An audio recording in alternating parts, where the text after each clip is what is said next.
Untamed is going to be untamed. It's going to be a little crazy. I want to talk to my people. I want to talk to my brothers and sisters. We can have grace and humility in how we interact with other people. Oh, hot dog, look at you. And nobody talked about what's really happening. And let's have conversations about what truth is.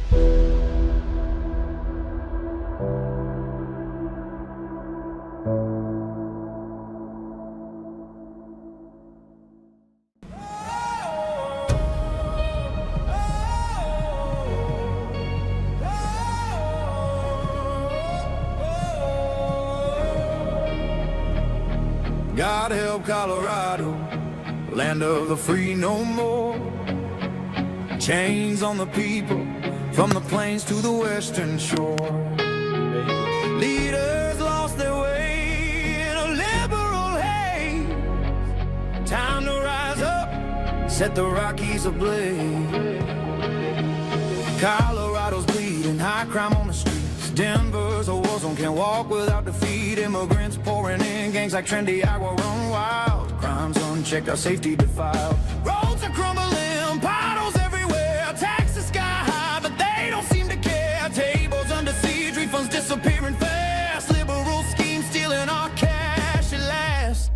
God help Colorado, we real leaders now. Tina Peters locked up a prison somehow for fighting the steel, standing tall and true. Polis sparring with Trump, but he's looking like a fool. High taxes crushing families on the brink. Crime waves crashing. What do you think?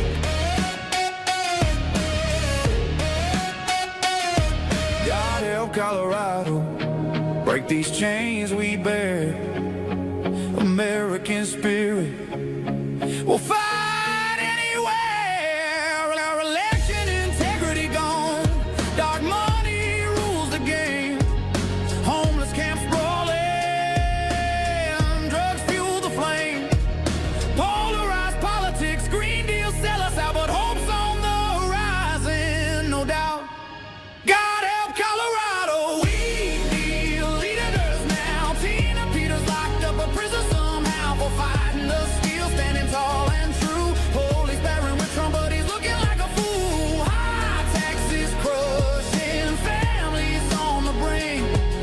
Crime waves crashing. What do you think? God help Colorado, break these chains we bear. American spirit will fight anywhere. Trump don't make idle threats. They're all going down. Colorado rising, taking back the crown. God help Colorado, but we're fighting through. Red, white, and blue forever. True.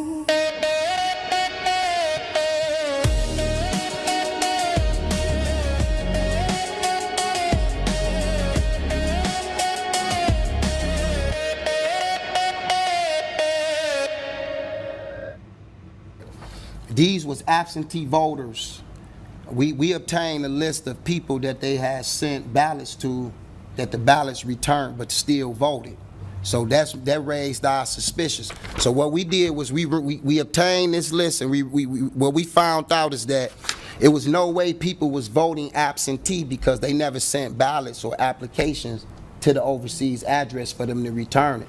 They actually listed that they sent the actual ballots to the Detroit addresses versus the overseas address, but a ballot was still cast, and they not. It's no way they cast a ballot for a person in Germany when they sent the ballot to the west side on 7 Mile. There's no way that person voted from Germany. And it's right here, you can see Mary Elaine Beckman. She was voting out of a house that was full of immigrants. They couldn't even speak no English when we went to the house. No lie. They couldn't even talk to us in English. They was all living in this house. They didn't know no Mary Elaine Beckman. Now, we do understand that you do not have to live at that residence when you move overseas. The current residents do not have to know you. We understand all that. But the law also say that that must be your last address when you moved overseas. That wasn't her last address, and you must get the ballot sent to you overseas. There's no way you can vote when the ballot came to you in Detroit. Hey, so welcome back. It's actually Tuesday. We have a guest inside the studio. But what you just heard was a revelation from someone that was talking about the stolen election in Michigan in 2020. The same election fraud that's continued through 2022, 2024. See, this is not just a Colorado Dominion voting systems. This is across the board. This is a group of people that have stolen the voice of the American people. Now, you'd think that guy that was standing on that deal, you'd say, oh, he's a Republican. But he's not. And one of the things that I keep saying is that this is a story of the haves and the have-nots. It's a story between the good and evil. It's not a Republican or Democrat deal. Both parties have been left behind a long time ago. The reason why people became independent is because both parties are so toxic and have created such a terrible opportunity for anyone to be heard in any community that this is what you get. But I want you to keep in mind that they keep telling us over and over and over again that don't worry about it. We got it all taken care of. Sit down, slave. Sit down. So we're going to talk about a few things, and then I'm going to bring my guest on. We are done. You know, one of the reasons why I'm running for governor is because I can't even have a conversation with most politicians and say, hey, do me a favor. Tell me exactly what you represent. Tell me.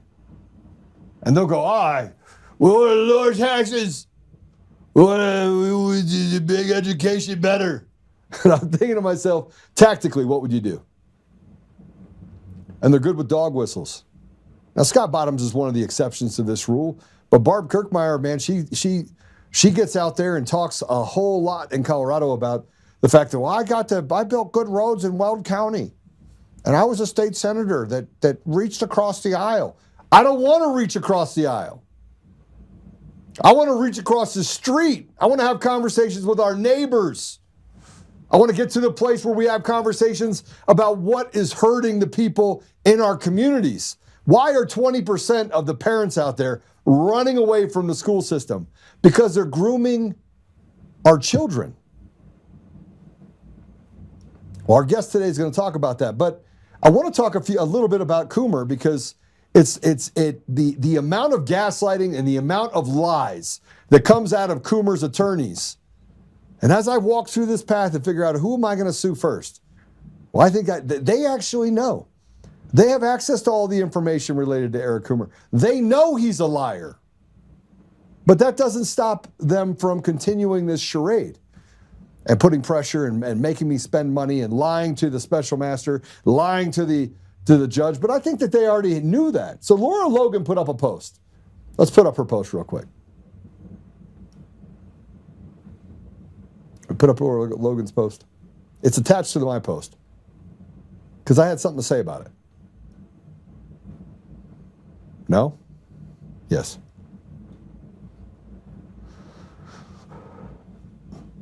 There we go. So the video you just watched was the video that we're talking about. She said they cheated all over, but especially in the swing states. And so I responded by saying this. Go ahead and put up my response. I said, don't worry about it. Trump's not going to win. I made effing sure of it. Eric Coomer. It's time to end the charade and arrest them. Look, I'm as sick as anybody could be of what we're having to deal with right now. I'm sick of it. I'm sick of being told that Democrats are the moral authority when they're not. The Republicans somewhere along the line have the answer because they don't. Pam Bondi has betrayed the American people. She hasn't betrayed Democrats or Republicans and independents. She made it clear. She said, look, if we actually arrested everyone that was associated with the Epstein files, the system would collapse. Maybe it should.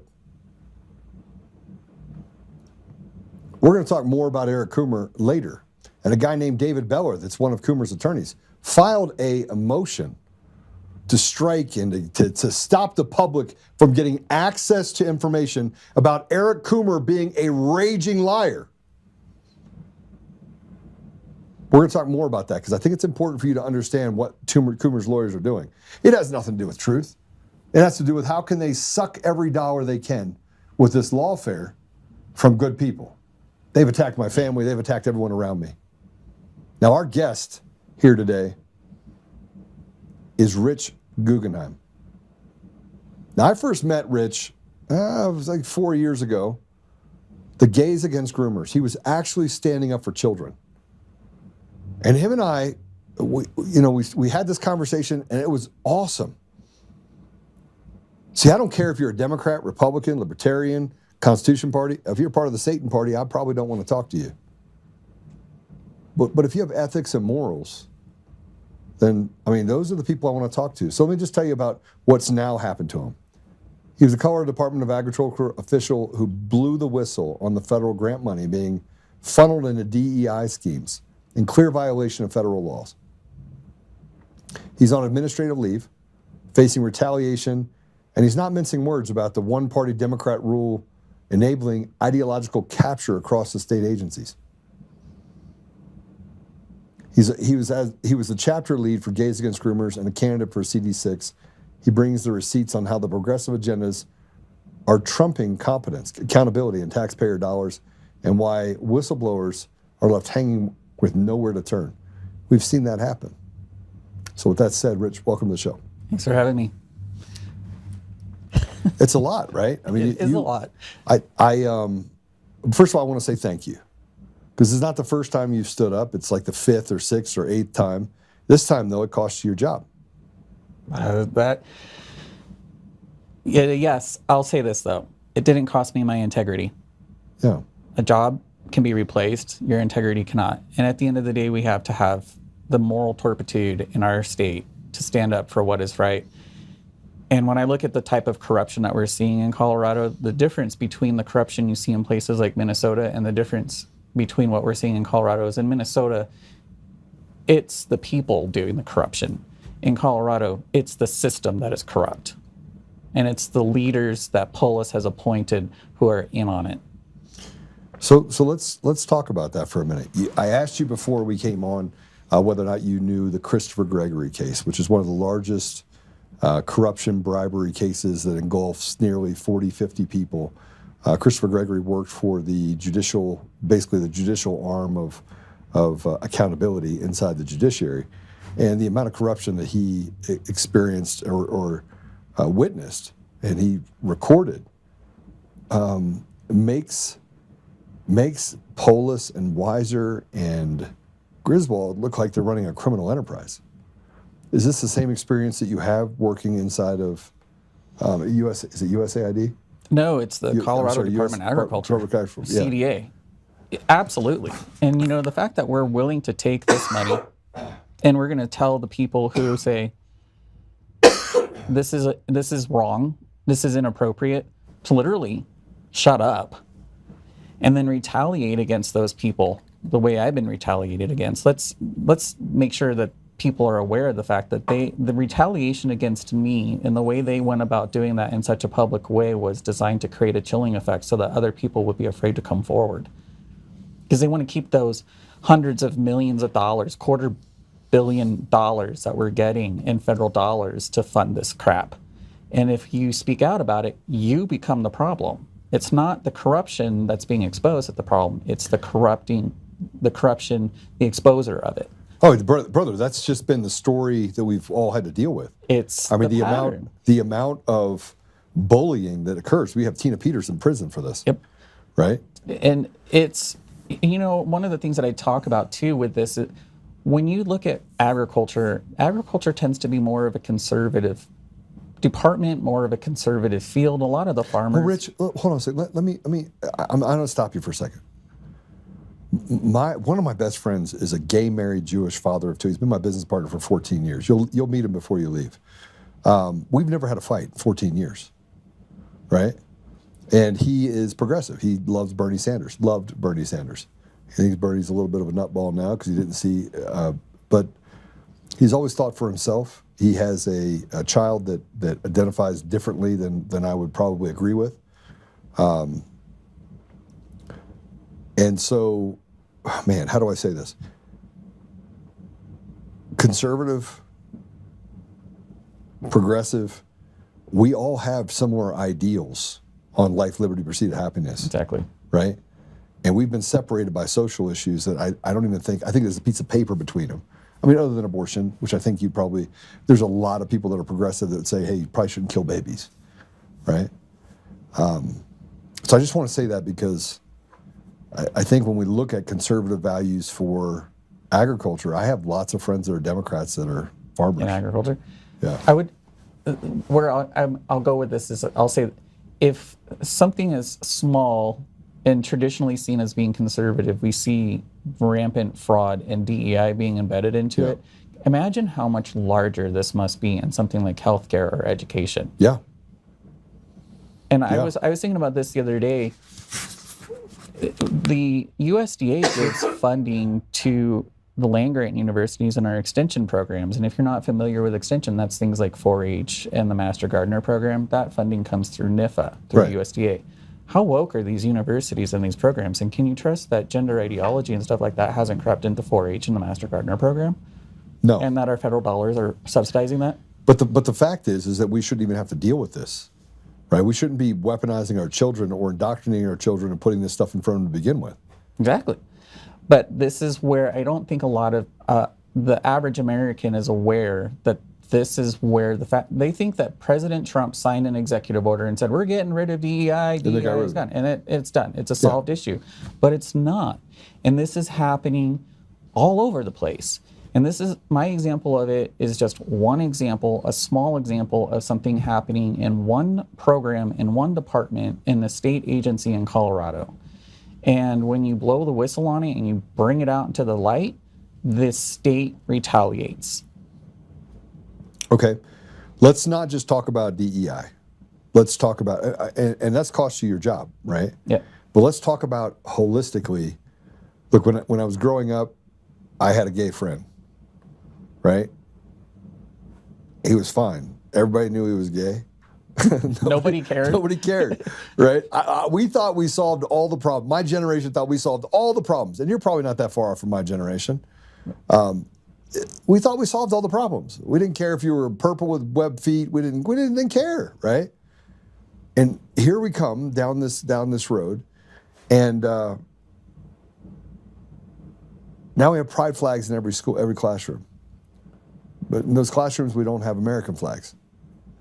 We have teachers that are telling kids that they're special if they identify for something other than straight. And I'm going to ask you the same question that I asked my friend. Is it easy being gay? Like, has it been an easy life? No, but I will say that I think in the last few years it's gotten harder, not because of the fact that I don't have acceptance from the conservatives.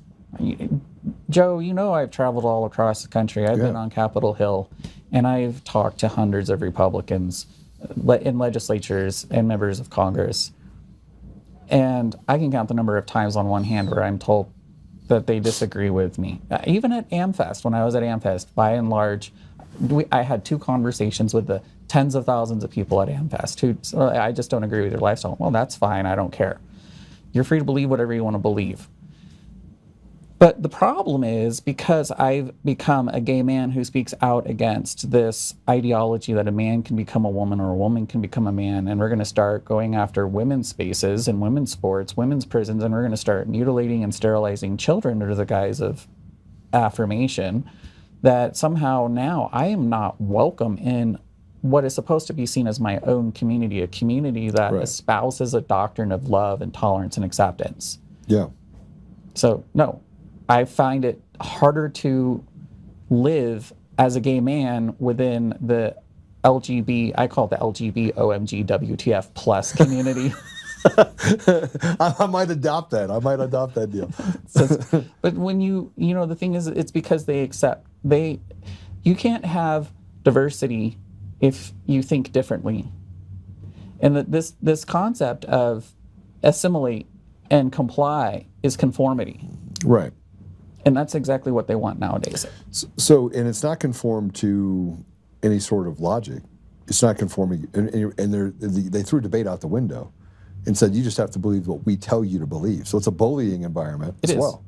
It is very much a manipulative environment, and a lot of times I actually wrote an article about it. It's called The Worn Out Playbook of Trans Queer Activists, and I go through and I list out all of these logical fallacies that they employ. Yeah. And the other thing is a lot of it is built on factual fallacy. And when you speak out against that kind of stuff and you understand these logical fallacies, you can shut down the conversation pretty easily and then redirect it back to the fact. But it's a house of cards, so it doesn't hold up to any kind of scrutiny.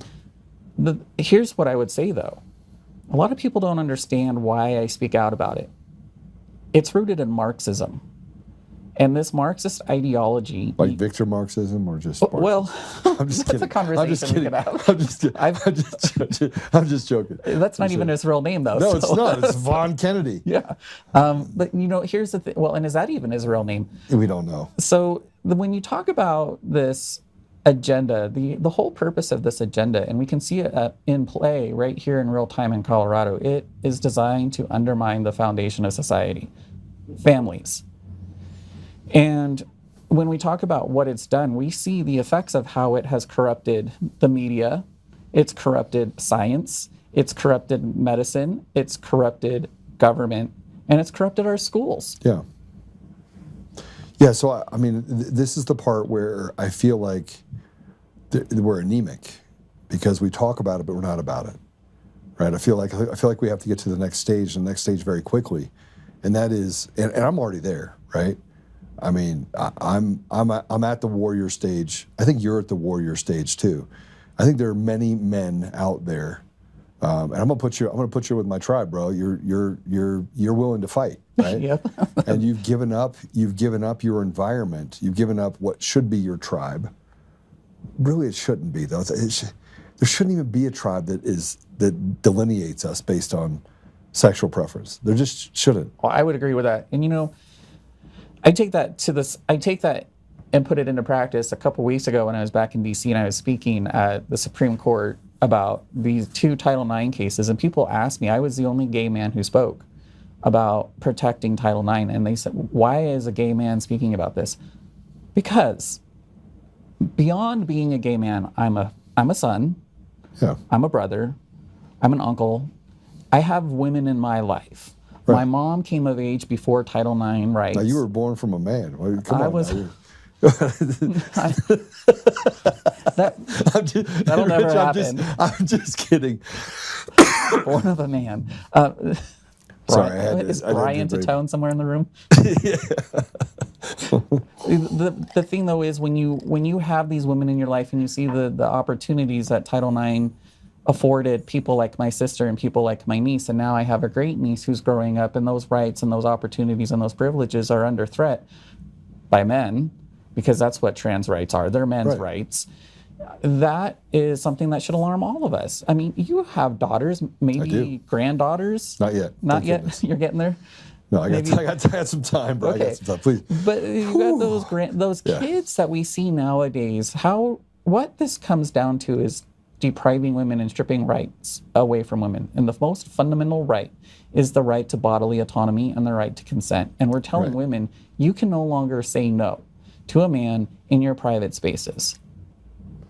And this is where, I have the most issue. I have the most issue. Yesterday I said something on the podcast, and it says, there is no hate like a Christian's love, right? In other words, we find ourselves, I have a saying prior to 2020, prior to having to fight because people came to my house to do harm to me. And you face death threats from people supposedly on your side. Again, this idea that we have football teams that we have to run around with. But I live my life by the idea that I accept people where they are, not maybe where I want them to be. That allows me to give up any sort of faith-based obligation to you and say, listen, I mean, look, Chris loves the Lord. He loves God. He's a faithful Jew. He's also gay, right? And I told him, I was like, you got to figure that out. It's not on me, right? But he's still one of my best friends, right? Mm-hmm. And I'd do anything for him, and he'd do anything for me. So, with that said, I find that we have these isms that we create, that don't allow for us to connect. And then you have somebody walks up to you and says, well, as a gay man, why would you fight for children? Why would you fight for women? And I'm thinking to myself, that it's like somebody put like a big old thing on your neck and you became a Martian or something, right? You said I didn't have to give up my integrity. At some point, there has to be this model that we affix to, that common sense and morals and ethics should be the thing that we're driven by. Well, that's where it should be. But so many people are willing to compromise those morals and those ethics. And I think one of the problems that I've had, Joe, in this fight, for the longest time, I would be at the state capitol. And there are times where I was literally the only person testifying in a position on a bill. And I would ask for the Capitol, the State Patrol, to walk me out to my car. Yeah. Because, as you said, I've received death threats. I've received those kinds of things. In fact, I was at the 10th Circuit Court of Appeals in a federal case I have against the legislature. We were having oral arguments on September 10th. And that morning, my attorney asked me, he said, how come you don't have any kind of security with you? And I said, I've just never felt like I've needed it. And he said, I travel across the country and I litigate First Amendment rights, and the ones that are always the most dangerous are the ones that involve trans rights. And I just said, again, I just felt like they're all bark and no bite, and I've never felt like their threat was anything serious. That afternoon, when we came out of the courthouse, was when we walked out of the courthouse to the news about what had happened to Charlie Kirk. Yeah. And I've been asked that question several times, and I'll tell you, it does cross my mind now because, as you'll talk about later, another shooting that involved a trans-identifying man where he went and killed two in 2 weeks, where you've got these men who have mental health problems that we affirm instead of treat. We created. We created. I think this is where they've captured our speech. We created this problem by saying it's okay to change, We have to stop. One, you're right. Stop using the word gender. Yes. There's no such thing as gender. Right. And when people say how many genders are there and we say there's two genders, there's none. There's no such thing as gender. We got to take, that word was invented by the left to start what I call verbal gerrymandering. Yeah. And they're moving the goalposts. That's good. We got to go back to calling it sex. It is sex. There are two sexes, male and female. So that's part of it. But, when we start playing the verbal gerrymandering game, the left wins. And if they can convince you that now there's genders, no, there's only two genders. Well, but there's not. There's zero. Stop saying there's two genders. There are two sexes. Gender is a social construct. Yeah, so this is where you get into some of these transgender people that say stuff like, well, I got female on my driver's license. And I was like, well, then they have a typo because you're not a female. Yes, I am. I'm a woman. No, hold on a second. You got something that swings, you're a dude. Right? Even if you cut it off? Even if you cut it off, you're still a dude. You're just a eunuch at that point, but you're still a dude. Here's the problem, though. So we create a problem, and then we medicalize it. So a person becomes convinced that they were somehow born in the wrong body. Right. And a lot of these men, they're just autogynephiles. They're just perverts. They watch too much porn and they rotted their brain. Right. And so, which is readily available. And exactly. Right. And so the other thing that we've done is now we've given them estrogen. Well, if anybody's ever been around a woman who's pregnant or going through menopause, you know what estrogen can do to the mood of a person, and it really messes with your emotions. And I think that you take someone already who's psychotic, you put them on estrogen, they have the strength of a man, and then they have everything it takes to become violent. And that's why we're seeing what we're seeing. Sorry, I've had this cough for forever. It seems like, so I'm not contagious. I don't think. It's okay.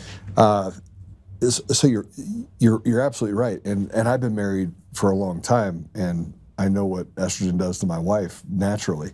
So can you imagine what it does to a man who's not used to having that? Exactly. I know what it does to me because I take testosterone, and so I take another supplement on top of it that regulates estrogen, because I think about testosterone? Does it, your estrogen get too low or get too high? Astrazole, that's what I take.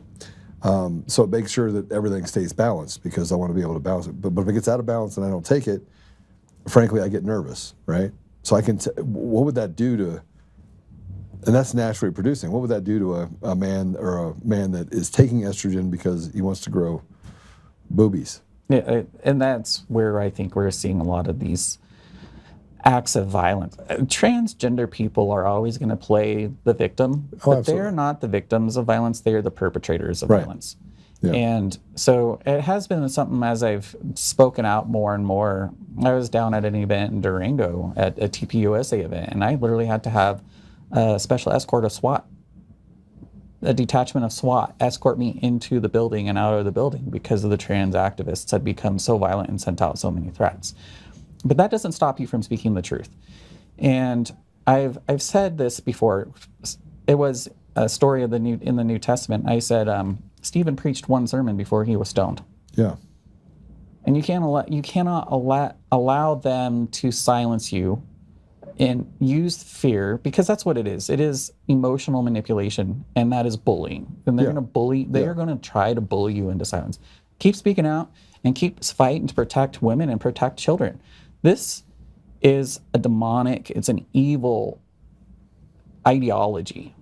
And I think that the more people become aware of it, the more people will start to realize this isn't a right versus left issue, it's a right versus wrong issue. You know, it's I'm gonna show you some stuff if I can. I wanna first play the video that you put up that I saw, and I went, get Rich on here immediately, right? So if we can, let's go ahead and play that. Everyone, it's Rich, the Colorado Department of Agriculture whistleblower. I'm giving you an update. I just got off a Zoom meeting with the employer, Colorado Department of Agriculture, and have been informed that I am placed on leave. And it was really interesting because it wasn't even 5 minutes before they had blocked my access to all of my work emails, my work phone, etc. I asked for my counsel to be present, and they denied the counsel. They actually, after I had asked for him to be present, told me no, that this was an internal meeting only. I also had tried to record the meeting, and they told me they stopped the recording of the meeting as well.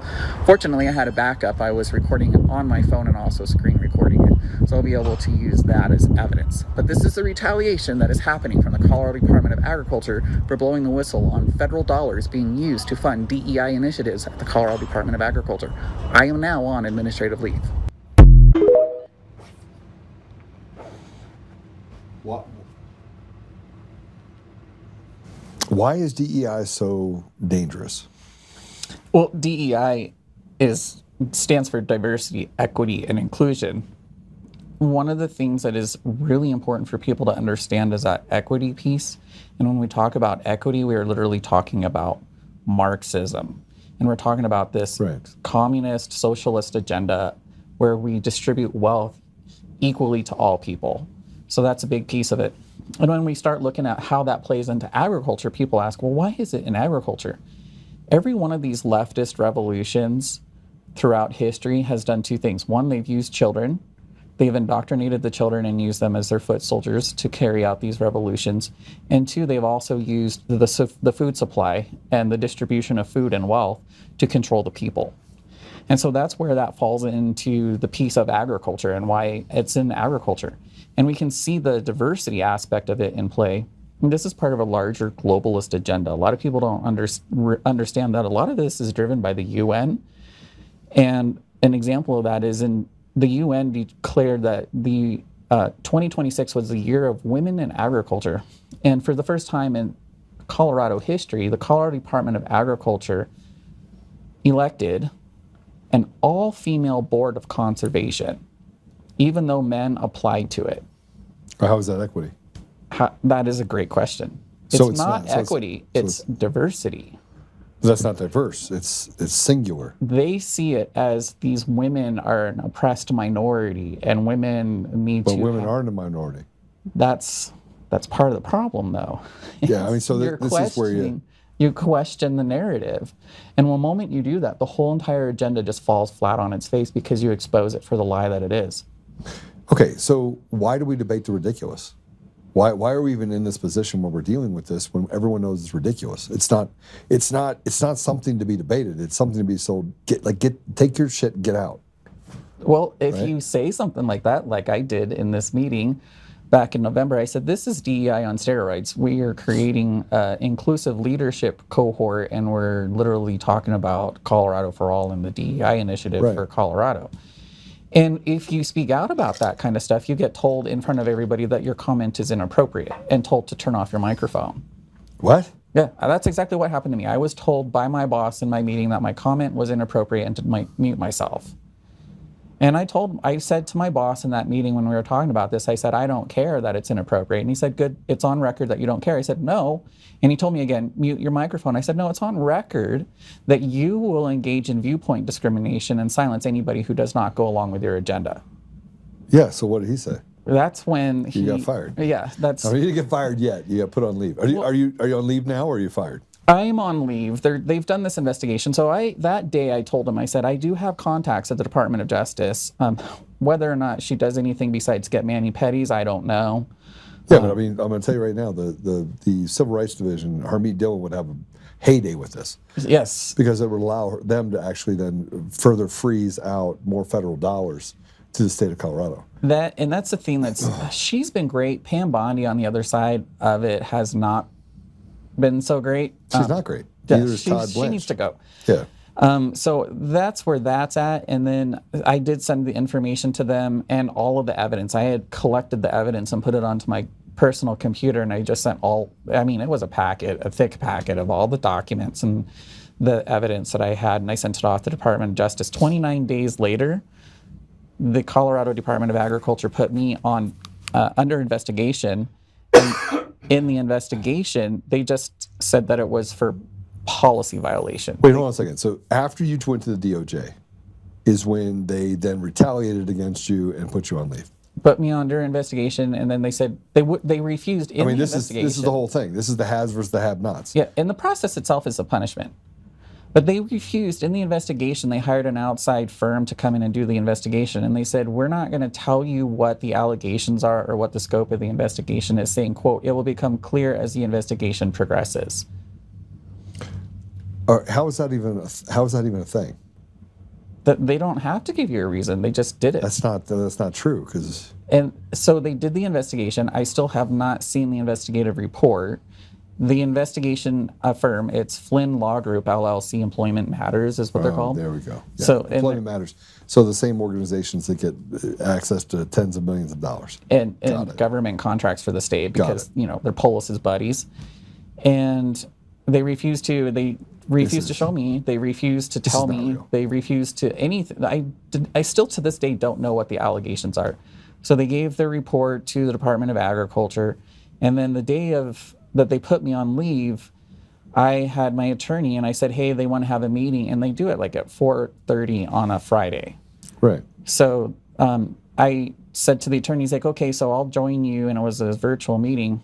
And the person who placed me on leave, his name is Jordan Beasley. He's the legislative liaison for the department also. Yeah, I know who he is. You do? Yeah, I figured you did. Yeah. And so he told me, he said, by the way, this meeting is just for you, me, and HR. Your attorney's not allowed to be there. Well, that's not true either. So I told my attorney that, and he said, well, just go ahead and record it. And so Jordan also stopped the recording of the meeting. Can't stop the recording because it's one-party state. One-party state. You didn't even have to tell them, by the way, that you were recording. I didn't, but I know them well enough to know the tactics that they're going to be playing. So I had my attorney on the phone. Recording. On the phone, and I also was screen recording the meeting. Okay, got it. So at least you recorded it. Yeah, but this is the tactics that they play with the state of Colorado. They violate your rights, and they do so because they don't think that you're going to speak out about it, and they think that there's going to be no consequences for violating your rights. There's a guy named Michael Caruso who has been victimized. You have Don Murphy, he's been victimized. I could go down the line of people that have been victimized, similar situations to you, similar situation meaning that they did whatever they wanted to do to the individual. The process is the punishment, right? And it's become endemic of the government in Colorado. It's as if it's captured so much to a level that we're now all slaves. And they're basically saying, slave, sit down. Slave sits down. Slave, you have to do what we say. Slave, we're putting DEI in place. Slave, you see what I mean? It's like it's a one-way street where there is no room for debate. There is no room for conversation. There is no room for anything other than you do what we say or else. Well, you know, I think for a long time, especially under the Otto Penn administration, right. That was the case, because the Department of Justice would prosecute people who spoke out against this kind of stuff. But now that I think we have President Trump in office, there's been a little bit of a shift in that dynamic. And I think the state of Colorado still thinks that they are going to be able to continue going on and advancing these types of things. And I don't think that I think the thing that they're really struggling with is the fact that it is, I hate saying this, it is a gay man on the inside saying this is wrong and I'm going to speak out against it. And they don't know how to handle that, because most gay men are just saying, oh, DEI, okay, I'm cool with that. Well, even if you're not cool with it, most people won't say anything about it, right? I mean, I will tell you, I have friends in every walk of life, and you know, although I don't talk much about sexual orientation, because I don't care, we find ourselves, the people that I hang out with, find ourselves straight, gay. I don't have any tranny friends, sorry. Neither do I. I love that you said that too, but neither do I. But the thing though is, and I think outside of most of this, it's really kind of weird. I say this when I am introduced by somebody with Gays Against Groomers, it's kind of like I'm coming out again, because every time you do it, like it's like, you know that if I'm with Gays Against Groomers, like, oh, he's a homo. Yep. Sure am. Look, Chris and I get in conversations in rooms, and we say some of the most inappropriate stuff to each other, right?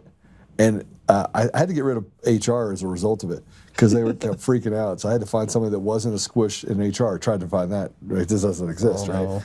So we would crack jokes all the time, and people were like, "Oh, is Joe going to be offended, or is Chris going to be offended?" And the answer was no. We didn't care. Like, we didn't.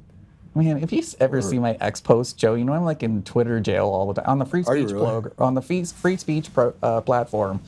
Elon Musk talking about that. What a lie! What a lie! It's such a thing, because I call them troons all the time, or tranners, and I don't care. I just let the tranny monogram fly. And so. I say tranny all the time, and people are like, "It's not trans, transgender," and I was like, "I just shortened it for you." No, right? I actually. So I was talking about a motor. That's what I was talking about. A car. There you go. You know, Nancy Mace. I love her because she's not afraid to call it out as it is. You know that video of her in the congressional hearing where she called someone a tranny, and then like, somebody objected, and she's like, tranny, tranny, tranny. So have you ever seen those damn it dolls? Yeah. I have a damn it doll that's all like rainbow trans flag colored, and I call it a tranny doll. And I sent it to her, and I said, instead of yelling damn it, damn it, damn it, you take it against the table and you beat it and you yell tranny, tranny, tranny. I mean, we got to get our sense of humor back, because we've completely lost it. And it's one of the things that I think heals. I mean, I'll just talk about Chris. I don't talk about him very often, but he came out to me. He came in my office. He'd only worked with me for like 6 months, and he's like, "I got something to tell you. It's like really bad." And I was like, "Okay." And we would joke around about stuff. And he was married. He still is married. Has two boys. And we sat there, and so I came in the office. I sat down. I was like, "All right, what do you need?" And he goes, "I need to tell you something." And I was like, "Are you quitting or something?" I mean, we were like, everything was awesome. Like, we're 6 months into it. We're creating technology. We're doing crazy stuff. And he goes, "I'm gay." And I sat back in my chair like this, and I went, "Chris, you are the only one that did not know you were gay." like everyone in the company knew you were gay. Everyone, like the dog knew you were gay, right? And he's like, "You're not mad?" And I was like, "What? Are you serious? Is that like a thing? Getting mad over the fact that?" I was like, "No, I'm not mad," right? But it took this, you know, and that was the beginning of our relationship. That was the beginning of our friendship, right? Because prior to that 6 months, he was just a little off. Like, you could just tell that. Didn't want you to know something about him. Yeah, didn't want to know. And then when he told me, I was like, "Yeah, well, who else knows?" I was like, "Did your wife know?" He's like, "I just told her, but she knew. She figured it out." And I was like, okay, well. You know, I just feel like for so many people, the whole Stonewall situation recently, you probably heard about that, where they're like, oh, we're going to take the pride flag down and put the American flag back up. And I'm like, oh, cool. Like, honestly, that's cool with me. And people saying that this is gay erasure. Is Sarah McBride, Congresswoman Sarah McBride, I call him Timmy, making this big deal about it. It's like, sir, this is not gay erasure because, first of all, that flag didn't exist when Stonewall happened anyway. Second of all, what's really gay erasure is when you continue to use the word queer. And by the way, queer is not a sexual orientation. It is not a gender identity. I used to call people queers all the time. Queer is a word that I say on X. Again, follow me on X and you're going to see I let the words fly. I said queer is a word that's either used by self-loathing fags or heterosexuals who appropriate our spaces so that You're still going to get in trouble on this one. Put it on Rumble, not YouTube. Or it's a word that's used by heterosexuals who appropriate our spaces to gain access to children, aka pedophiles. So, which apparently, I hear that Aspen and Vail are about to become the new Epstein Island in Colorado. So those whole things to me, it's not a sexual orientation, it's not a gender identity. It is a political ideology rooted in Marxism. Right. And so those are the whole story of Marsha P. Johnson throwing the first brick. First of all, she ain't no tranny. He wasn't even there. He was strung out on a park bench in Bryant Park. He was also a pedophile. A lot of people don't know about the Marsha P. Johnson, Sylvia Johnson running a process. Well, this is the whole thing that they wanted the kids to write stories on, right? That's exactly right. And so when we start talking about Marsha P. Johnson, who was a pedophile, Marsha P., the P stands for pedophile, literally ran the Star House in New York where runaway boys as young as 10 were being sold out to make boy-on-boy porn or prostituted in Times Square. And so that's why the gay community in that time wanted nothing to do with him. But this is where we're now teaching children as young as 6 in Colorado about who Marsha P. Johnson is. Yeah, why? I have the same question. Why do we want to sexualize children? Why do we want to sexually it's not even sexualizing children, it's rewriting history. It's rewriting history. That's the part that I say is gay erasure. Because now they're rewriting history. They're rewriting the actual gays and lesbians who fought for gay rights. They're writing them out and they're writing in some troon who was nothing but a pedophile. Yeah, so just so you know, going back in history, I've always been comfortable with who I am, so I never had a problem with gay or straight. It never bothered me, right?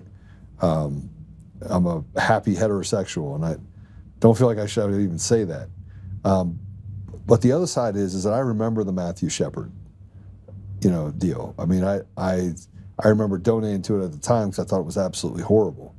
So where have we come from this, where we got to a place where I thought we had solved the problem and, you can be gay, you can be, and I feel like gays and lesbians, and look, some of my audience is fully uncomfortable with this conversation, which is why I'm having it, right? And I know we were talking about DEI and we'll get back to the corruption stuff because I want to play some other stuff. But how do we get from that to the co-opting of the LGBT community? Or the OMG WTF plus. Yeah. How did that happen? How did you let it happen? How did other people let it happen? How did you get to a place where mental illness was able to be put in the middle of it and then used as a platform to go groom children at their most vulnerable time? When you understand who really is behind the gender ideology stuff, it's the World Economic Forum. It's WHO. It's the United Nations. And then you got Jared Polis, and you've got Tim Gill, you got Pat Stryker, you got Marlene Rothblatt, you got these billionaires who are funding it, but you got these world organizations who are using these billionaires to fund these people like Nadine Bridges, who runs One Colorado, who identifies as a black queer herself. And they're nothing but useful idiots. And if you really want to understand more about the queer movement and how they're specifically targeting our children, there's a book by James Lindsay called The Queering of the American Child. Yeah. It's a great book. The thing that happened during the 70s and the 80s and the 90s and early 2000s, gays and lesbians were fighting for things like don't fire us because we're gay, don't kick us out of our, don't deny us housing. So it was basic human rights, housing, employment. Then they said, we want to be able to serve openly in the military because they want to fight to defend freedom and liberty. So that happened. And then there was the whole marriage equality thing, which to me, if you really... It's a slippery slope. If you really ask me my personal opinion, the government should not be in the business of licensing and regulating marriage for anyone. If you want to get married, go to the church and get married, go to the synagogue, go to the mosque. But why is the government involved in that aspect of your life? Well, I mean, let me show you the intersection of marriage and law, right? So maybe the arbiter of that, okay? I don't believe there should be a marriage between a man and a woman. But one of the issues that came up, which is a valid issue, is that you have two people of the same sex that cohabitate and one dies. All of those things go to the next of kin, which is not the person they spent the last 25 years with. There's no eligibility for them. So there was a legal quagmire that got created that led to civil unions being turned into marriages, which I think is wrong. I mean, civil union, fine, whatever, right? I think marriage is a biblical concept between a man and a woman, period. So the reason why I have a problem with gay marriage is because if you want to handle the civil aspect of cohabitation and where something is given to the next person without tax consequences and things like that because of that, I think that we have to address it because of the legalized environment that's been created there. But that becomes nothing more than a property contract. But a property contract with implications that you have to give up to the government 50% upon death because you're not the spouse. Or it has to transfer through conveyance to the parents or the brothers and sister. That's what we're asking for. I think my perspective on marriage is more libertarian than most people's. Yeah. And I think it comes from my work in genealogy and seeing like 200 years ago, you did not go. If you go back 200 years, you don't go to the vital statistics. You don't go to the county. You don't go to the state to find out who your ancestors are. You go to the church. Yeah. Because that's who held the records. That's who you went to the church to get married. You went to the church to get baptized. You went to the church for their death and their burial. Yeah, I agree. You did not go to the government. Now all of a sudden the government has figured out how to cash in on all of that. And you got to pay for it too. And there's the thing. I want to read a question here that came from Mod Trend. It says, what I don't understand about gays is how we think the world would stay populated if everyone was gay. Now, Rich, this is a good question for one reason and one reason only. The World Economic Forum has stated that they want to reduce the population by 95% across the globe, right? It's a part of their mandate, right? It was first spoken in 2017, and in 2021, you all know Harari said when it was 90% that we need to move it to 95%. Bill Gates has talked about it. Klaus Schwab has talked about it. They've all talked about this. So if you were trying to eliminate populations, you would groom and indoctrinate children into that lifestyle because you're likely to what? Not have children. Well, they've taken it one step further. They are actually actively eliminating gays and lesbians.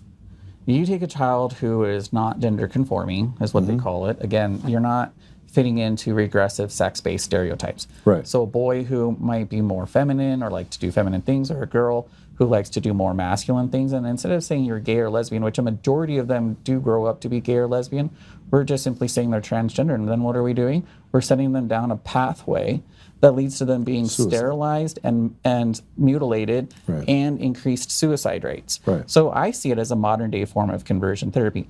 Interestingly enough, when you start looking at that, one of the things that we should talk about is the largest provider of gender affirming care, which it's not gender affirming care, it's mutilating and sterilizing, it's butchering children, is Planned Parenthood.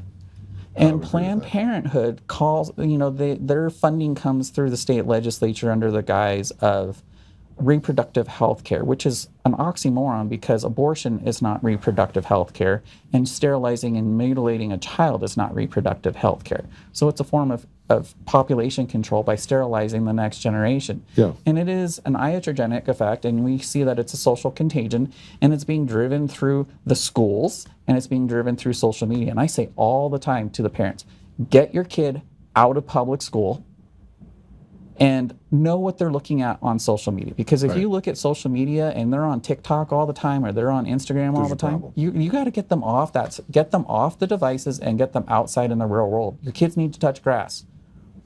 Yeah, touch grass. It's a good way to put it. Okay, let's go back to the DEI thing, and you're on leave. Okay, you've made allegations against them based on being a whistleblower. Who have you told about is it the DOJ? That you filed a report with? I filed a report with the DOJ, and with the Department of USDA. I've also filed one with the Office of the Inspector General. I've heard from the Office of Inspector General. I have not heard anything with the DOJ. And I have talked to some law firms about this, and it's just right now we're kind of in this holding pattern. You got to it's like when you're at the dentist and you just got the Novocaine and you're just waiting for it to take effect so the dentist can come in and do the work. You're really uncomfortable. Can't do anything about it. That's where we're at. So it's just, what's going to happen. You just got to wait for it to happen. And that's where I'm at with the state. Rich, there's a ton of whistleblowers. There's a ton. I mean, Christopher Gregory is just one of many that whistleblew against what was happening with the Macias contract inside the Colorado Supreme Court. And we know that has a trickle-down theory and that they had a duty to report even someone like Melissa Hart, who was a Supreme Court justice, that got drunk, ran into a car, did a bunch of damage. We've now talked to a couple witnesses that were involved in that. And the fact is they covered up the crimes, all these crimes. And we're allowed to just walk away with impunity. Like the rules don't apply to them, right? So inside of this process that you're going through, are you paid while you're on leave, or are they not paid? I am being paid. And I will tell you, I don't think that they were anticipating me being as outspoken and vocal about it. Yeah. They also know that I work. Well, hundreds of thousands of people will watch this video. Right? Well, and they also know that I am the director of legislation with Gays Against Groomers. Yeah. And my HR director has a teenage daughter who identifies as transgender.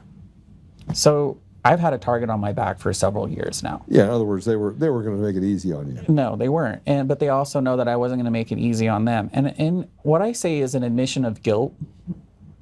After I made enough noise, and the Blaze picked this up. Yeah, and they did a story on this.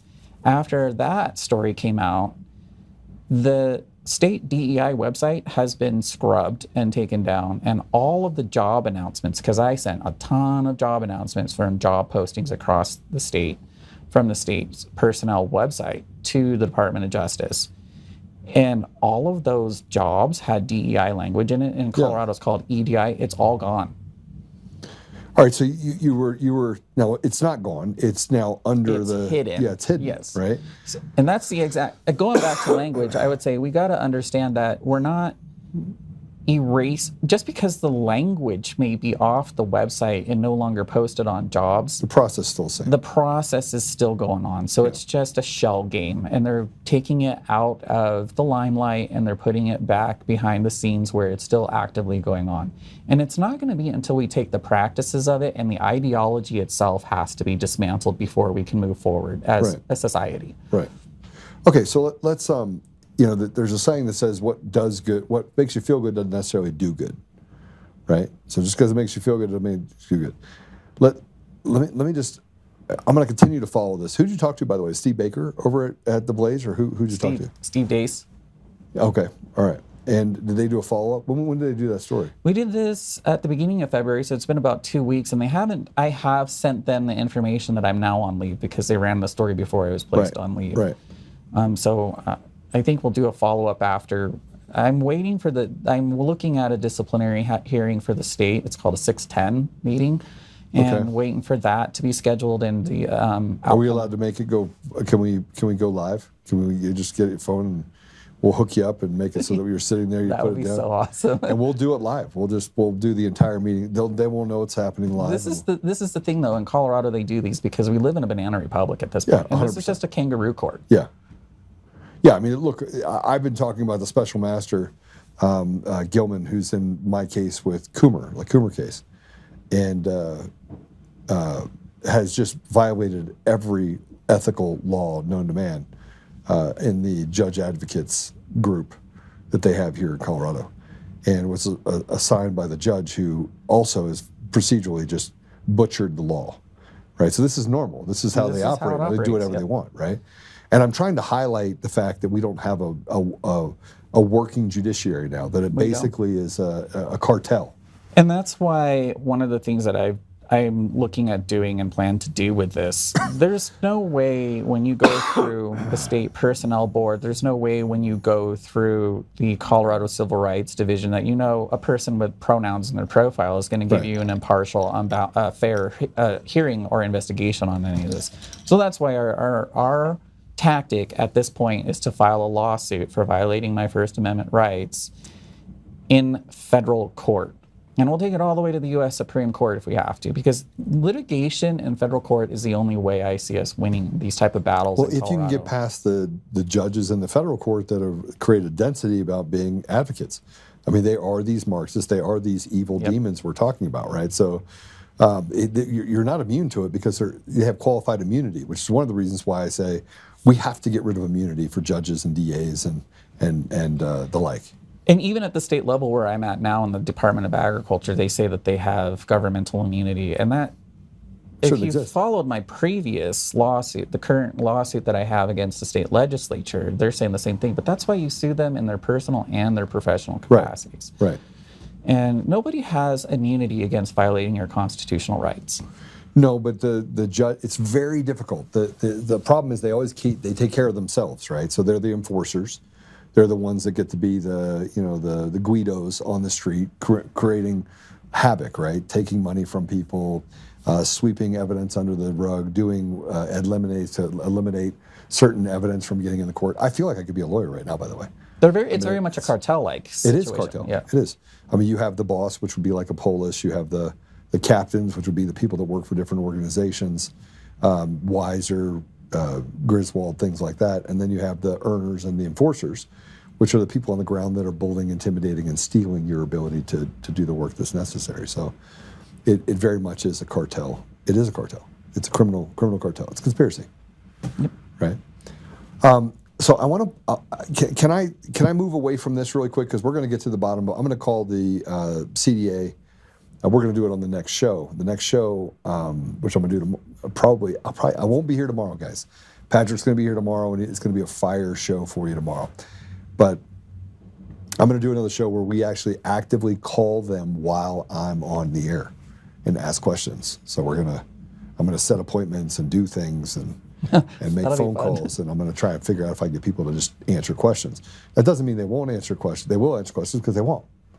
But I want people to recognize that the leaders that they have inside of these organizations feel like they can act with impunity. Again, just another step towards all of the fraud, corruption, grift, and graft we have in Colorado specifically. This state is captured by demons. It is, and I commend you for running for office because I know what's involved in that. But it really is. It takes people like you and others that are Scott Bottoms. I have a ton of respect for him. Good dude. Standing up for what is right. And a lot of people say to me, like, how are you holding up during this? You know what? God is greater than I am, and he is greater than the situation. Exactly. I'm not worried about it because I know that whatever happens, the sun's going to come up tomorrow, and God is still God. Yeah. It's interesting you say that because I was talking to a friend that says, well, people that are gay can't have God. And I was like, you're retarded. Yes, they can. Yes, they do. So that was a fist bump you guys got, by the way. That's what you heard. Somebody said the other day to me, they're like, well, God won't save sin. And they throw that passage of I think it's in 1 Corinthians out there. I'm like, you know what? There's a passage in Romans that says, for whosoever shall call upon the name of the Lord shall be saved. Yeah.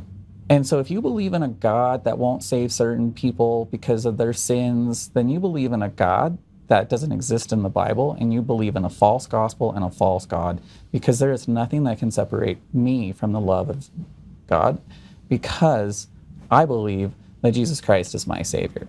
And at the end of the day, if you don't have holes in your hands, you're not qualified to judge me, because I know my relationship with Jesus Christ and my standing with God. So man's opinion of me doesn't matter. Yeah, and look, everyone has their cross to bear. I think that's probably what you said, that gave me chills a little bit, because I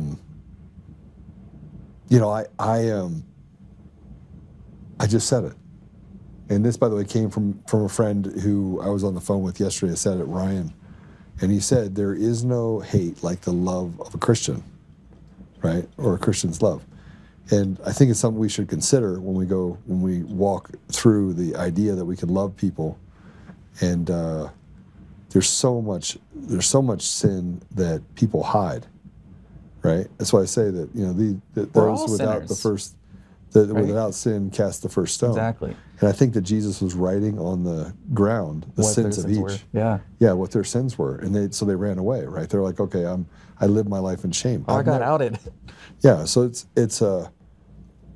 which is why they killed him, right? And he carried, like a gangster, carried that cross up the hill 2 miles to his own death, right? I mean, he did that after being whipped and flesh missing from his body and just terrible things. And so we find ourselves in that place where we want to judge people. And, you know, I see this all the time with gang members that I used to play football with. I say used to because I have a surgery. Or the guys at the Dream Center that did 10 years of a 20-year sentence. And I'm mentoring them back to, hey, how do we rip off the rearview mirror? So much of society is attacking somebody for who they are, right? The gospel isn't written for the people out there. It is written for the person right here. Yeah. And the gospel message that we need to focus on is we're all sinners, but through Jesus Christ we can all be forgiven and made perfect. Yeah, I agree with that. I want to, if do you have time that I can go through another little bit? I know I've kept you a little longer, but we have a part of the thing that we're kind of breaking is something that happened yesterday.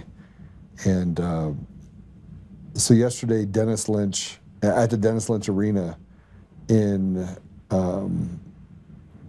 Pawtucket, Rhode Island, during a high school boys hockey game, 3 kids were killed, 2 victims and the shooter. So the shooter, 3 others were critically injured and hospitalized. Victims include the shooter's ex-wife and his son, a player at the North Providence high school team.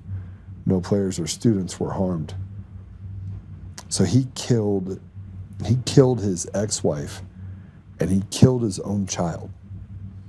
The suspect is Robert Dorgan. We have a picture of him we can put up. Known as Roberta Esposito, he was born in 1969. The father of the player opened fire on what police describe as a targeted family dispute or domestic incident. He died from a self-inflicted gunshot wound. After a Good Samaritan intervened to subdue him. The police chief confirmed it was a targeted event and that multiple weapons were recovered. He had a past family conflict. So I want to put this out there if I can. This is the daughter of the Rhode Island hockey shooter. There's a picture of him right there. That's a dude. It's a total autogynephile, AGP. Yeah. And so, but I want to also, if you can, this is the daughter of this shooter. So let's go ahead and play it. Donna, my family, and he's dead now. She described that shooting suspect as her father. She came out of the police department behind me here in tears after presumably being interviewed by police. My father was a shooter. What happened? Shot my family, and he's dead now. What was the reasoning? Was there a family argument? He has mental health issues. So yes, she goes on to describe those mental health issues a little bit more. She says that he had been struggling with mental health for quite some time. She said, quote, he was very sick. Rich, this is from the libs of TikTok. Let's put this up if we can. Rhode Island trans shooter tweeted yesterday warning that you shouldn't point out that trans women are really men or they will go berserk. Transgender people are violent and a danger to society. Yeah, that tracks. You know, I just posted this earlier today on my threads, Rhode Island shooter, trans. Denver shooter, trans. Aberdeen shooter, trans. Nashville shooter, trans. Georgia shooter, trans. Philadelphia shooter, trans. Iowa shooter, gender fluid. Uvalde shooter, trans. Colorado Springs shooter, trans. Minnesota shooter, trans. Trump supporter, non-binary. Boulder shooter, trans. Iowa shooter, trans, gender fluid. Charlie Kirk's killer did it on behalf of his trans boyfriend. Tumbler Ridge shooter, trans. When are we gonna stop playing this game of it's the cis white men that are the problem that you hear all the time? By the way, trans men, women, Yeah. you know, they identify as women. They're men. They're white, most of them. When we tell them a lie, when we tell people that you can change your sex, It puts your mind in a conflict. and the other thing that I really, really think we need to address is we need to address the porn addiction. I agree. It shouldn't be something that's readily available. It's- Top 5 websites are not Google, are not search engines, they're porn sites. And so until we do that, and we're actually willing to have a real conversation about the mental health disorders and the delusion that goes in behind the scenes on all of this stuff, we're never going to stop the problem. And the problem isn't guns. And I'm an absolutist when it comes to the Second Amendment. I believe that everybody has the right to own firearms. But we got to have a conversation about the mental health state that these men are in and what is driving them to commit these acts of violence. Yes. Yeah, it's just, this is crazy. And I think the craziest part about what you're saying is that you're saying the quiet part out loud as a gay man. It's obvious. This isn't about being gay or straight. This is about an issue that we have to talk about. That right there, 47% of people that identify as trans try to commit suicide. 47%. And I want to say this also. This guy committed suicide. He committed suicide and homicide. Yeah, he killed his son. He killed his son and his ex-wife. Yeah. The other thing, though, that we've got to do is there is this mental health crisis and this problem that we have built a pipeline that doesn't have an off-ramp. And we need to start building off-ramps for people to get out of the trans cult. And then when people do leave the trans cult, we need to be the ones that welcome them back into our society with open arms, because a lot of them are going to carry trauma, emotional trauma, right, and lifetime physical scars from what this cult has done to them. Right. I want to play this for you, and because I want to make you laugh a little bit, maybe in the middle of all this. This is a dude saying that trans can have periods. Play it. Fun fact, trans women also get periods. Really? Yes. You get a period? Yes. I get monthly cycles. You get monthly cycles? Yep. So the lining of your uterine wall is falling apart and draining. That's your uterine wall. See, this is the fun part. Due to not having a uterus, the weird part is I still get the cramps, but I just don't get the. Are you sure it's just not from Lupron messing with your body? Oh, what? I said, are you sure it's just not the Lupron messing with your body? No, it's an actual. You don't think period. so? Yeah, I got the full-on like emotional cycles and everything. Yeah, but you're saying you have a period though. I do. Yes. But you don't have any blood leaving you. There's no thinning of the uterine lining, which is what a period is. And some of the results of a period are cramping. Yes. So you have similar symptoms to a period, but you don't have a period at all. You have no period because you're a man. God, he's retarded. He's so retarded. And this means people want to go. They want to debate you. They want to debate the ridiculous, and we have to put up with it. Well, I mean, make it make sense, Kyle Clark. You can't expect Kyle Clark. No. Kyle Clark's probably like, yeah, I have periods too. Yeah, he does. He probably does. He is definitely a woman. Yeah. He ate too much Taco Bell. Yes. I mean, maybe it says gas. So I have one more, and this is that Denver Public Schools is establishing a LGBTQ education advisory board, focusing on promoting LGBTQ propaganda in schools, pushing LGBTQ whatever initiatives, and activities on students and providing access to trusted adults. This sounds like grooming. It is grooming. If it walks like a duck, quacks like a duck, it's a duck. It's grooming. And again, I do not understand. Well, it is the Colorado Educators Association is probably behind this. You follow the money. You follow the money back to the National Educators Association. Why not just get rid of it? Why not get rid of the teachers union? Why not get rid of the give the schools back to the parents? I talked about this in a documentary that just came out that I'm in. It's called The Death of Recess. But this is grooming. And I still want to know why these teachers and these adults want these children to be sexual beings. Yeah. I think that's the problem. They're literally pedophiles. I mean, we have, and if I was a parent, by the way, if my kids went to school right now, I'd probably be in prison. Because if you went and my child went to a classroom, my son, my daughter, I've always had an open door policy. Hey, how was school today? How was this? We got rid of Common Core inside of their charter school because they want to bring it in. I was like, over my dead body. So it didn't go in until we left that school, till they went to high school. Now they're grown. But I would hurt that person.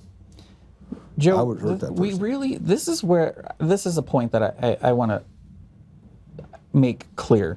Parents, you can either show up to protect your children in the school board meetings and at the state capitol, or you will have to show up to the courthouse to fight to get your child back at the courthouse.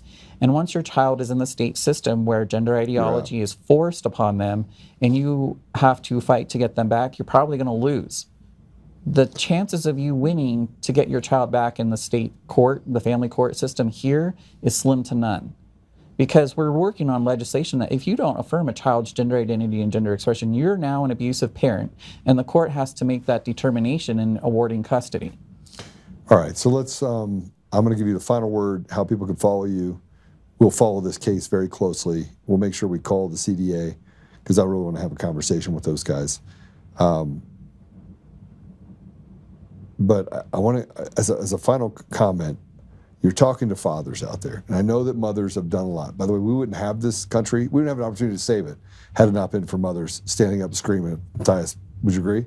I totally agree. Mama Bear, there is no vengeance like Mama Bear's vengeance, right? That's where I think people like the organizations like Moms for Liberty, Brandy Bradley at the state capitol is a huge fighter. Love her. I do too, and I admire her, and I know she's got an uphill battle, and there's probably times where she's like, why am I doing this? Yeah. Because I have those moments, you have those moments. 6 years. We're humans.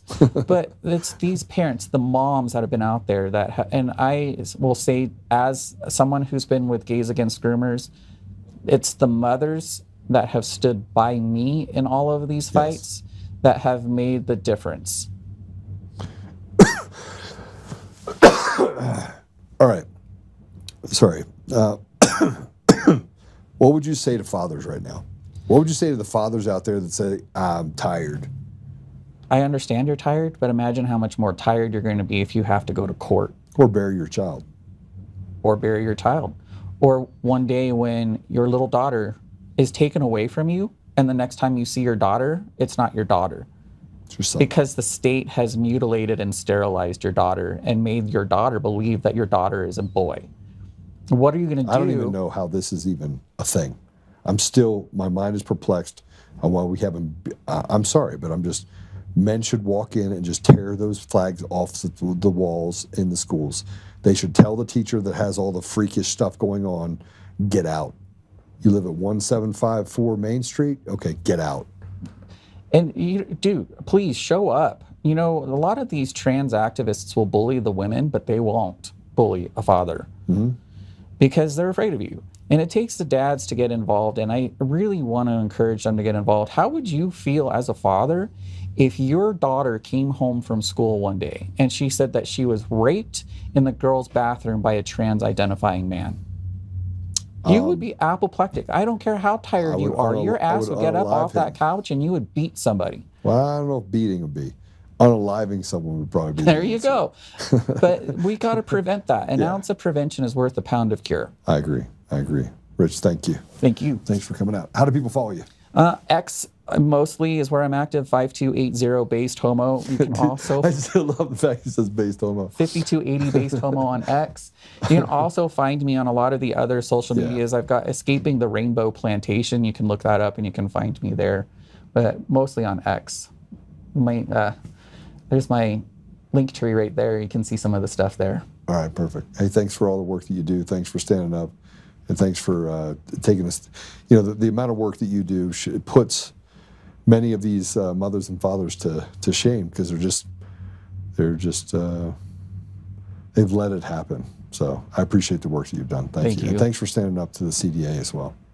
Appreciate it. All right, we're going to take a commercial break. When we come back, we're going to talk Coomer. So this should be real fun. He looks like he's actually listening. So Coomer, whatever country you're in, we're going to talk about you and your fraudulent lawyers up next. We'll be right back.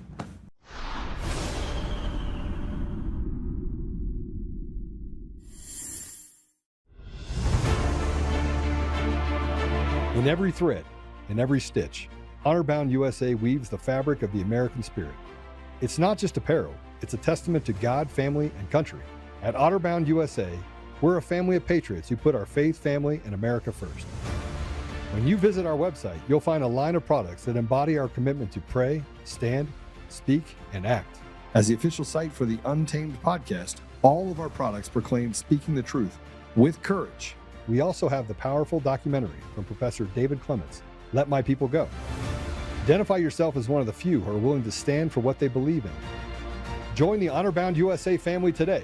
Wear it as a badge of honor, commitment to the values that shape us, and a pledge to the bright future we will build together.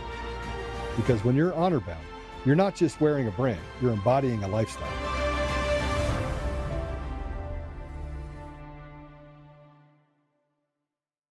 Hi, I'm Joe, Supreme Leader of DCF Guns. What is DCF Guns, you ask?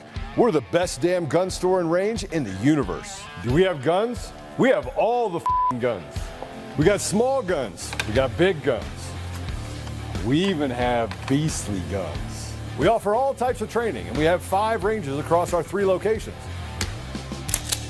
I'm a good shot. And of course, we have all types of ammo. We even have flamethrowers. Woo! We offer incredible membership opportunities, and members save even more on guns, ammo, and accessories. Come join the DCF family today, where we keep the range hot and the deals hotter.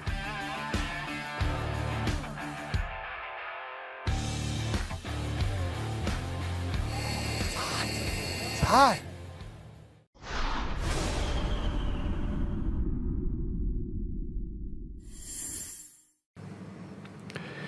All right, so I did watch all the comments. Jeff, your comment that I got periods too on my keyboard, that was brilliant. I was kind of laughing in the middle of it at that particular comment. You had someone that said, you can hate the sin but not hate the sinner. Not my job, right? It is not my job. It is not my job to judge people. It is my job to be an example to other people. And sometimes I'm a good example, and sometimes I'm not. I'll tell you right now, I had an opportunity to talk to Peter Boyles. And for those of you that don't know, Peter Boyles had a show on Saturday. He's a pretty successful guy on 710 KNUS. And he's talking about me and other people and who's a serious candidate for governor and who isn't. And the Coomer stuff, and he said Joe Oltmann will be Oltmann, and he really had a bone to pick with me, and he was saying things with a guy named Steve Reams, who also a guy that doesn't know me, doesn't know anything about me. And so I kept getting phone calls and texts from people saying, this is what Peter Boyles is saying. And so I put this video out there, and I was pissed, right? Because I tried calling the studio, couldn't get through, phones were down for a minute. And so I did this video, and I went right at Peter Boyles. Because that's who I am, right? I'm a warrior. I'll speak the truth, but if you don't have the courage to bring me in the middle of it, then we're going to have a problem. But then I did get through. Somebody sent me a text that said, hey, phone lines are back up. I called up, and I was talking to his producer, and I was like, hi, this is Joe Oltmann. I think Peter Boyles probably wants to talk to me. And he said that I can't answer tough questions, or that people need to ask tough questions. Let him ask me the tough questions. And I didn't. It was a Saturday. I mean, I just flown back into town. Frankly, I didn't prepare for anything. You'll notice one thing about me. I walk into this chair and I'm doing 4 other company things for 4 other entities and making sure I get things, and I have to step into the seat and I got to be on. And sometimes I am. Yesterday I was a little off because I had so much going on. But most of the time, you can ask me any question, I'm going to answer it, right? Now, if you attack me, we got a problem. But if you want to ask me a question, I'll answer the question. So I went back and forth with Peter, and I told him that he was being institutionally dishonest. And then I said, you don't know what you're talking about. And he goes, I've been studying this for 5 years. And then I said, you've been attacking me for 5 years. You've openly come on this show and you've badmouthed me over and over and over again. And he said something that cracked me a bit. He said, you did a video and they attacked me and they attacked my wife. People in the community attacked me and my wife. And I said, I'm sorry. See, I know what it feels like. I know what it feels like to have your family attacked. I know what it feels like to be attacked. And that's actually not what I was trying to accomplish. What I was trying to accomplish is making people understand the truth. And so what was supposed to be a 15-minute segment, I stayed on for 45 minutes. And I finally feel like I understood Peter Boyles. Not Peter Boyles, like, let's go straight to the attack of that he used to be a drug addict. And I did in the video. I took the video down and I asked him about it on the show. I went straight at his throat. And then something in me said, stop it. Have a conversation with this man.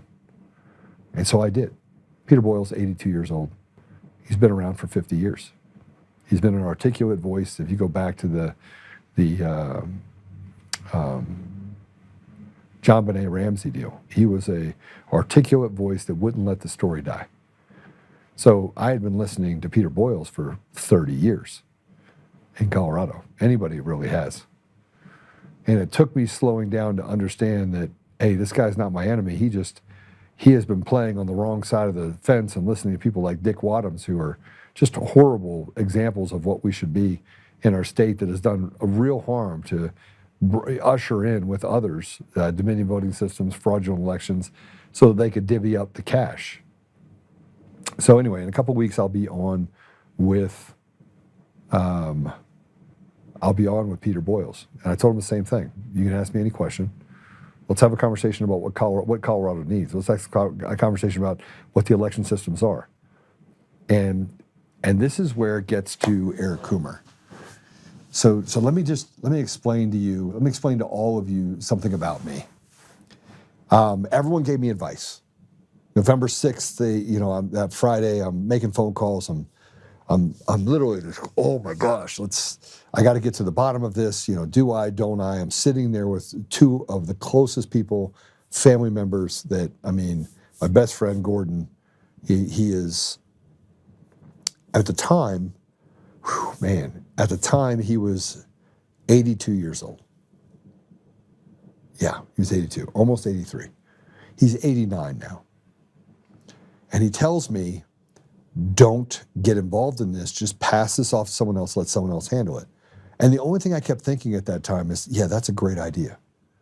And then the anger set in that, I've already given up the fact that I'm not going to be Ernst & Young Entrepreneur of the Year. Well, how could it be this bad? It can't be that bad. And then all the information started flooding in.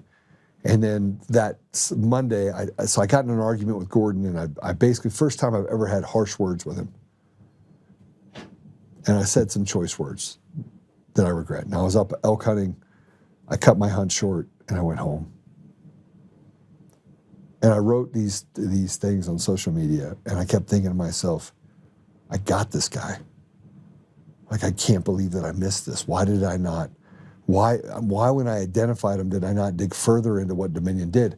Why didn't I set the stage for this before the election? I could have stopped this steal. My brain was going 500 miles an hour. Now I'm sharing with you things that were going through my mind, and how I felt like I had failed myself and not, doing you were looking for this, but you saw this. Well, why not dig into it? Why didn't you go through, further?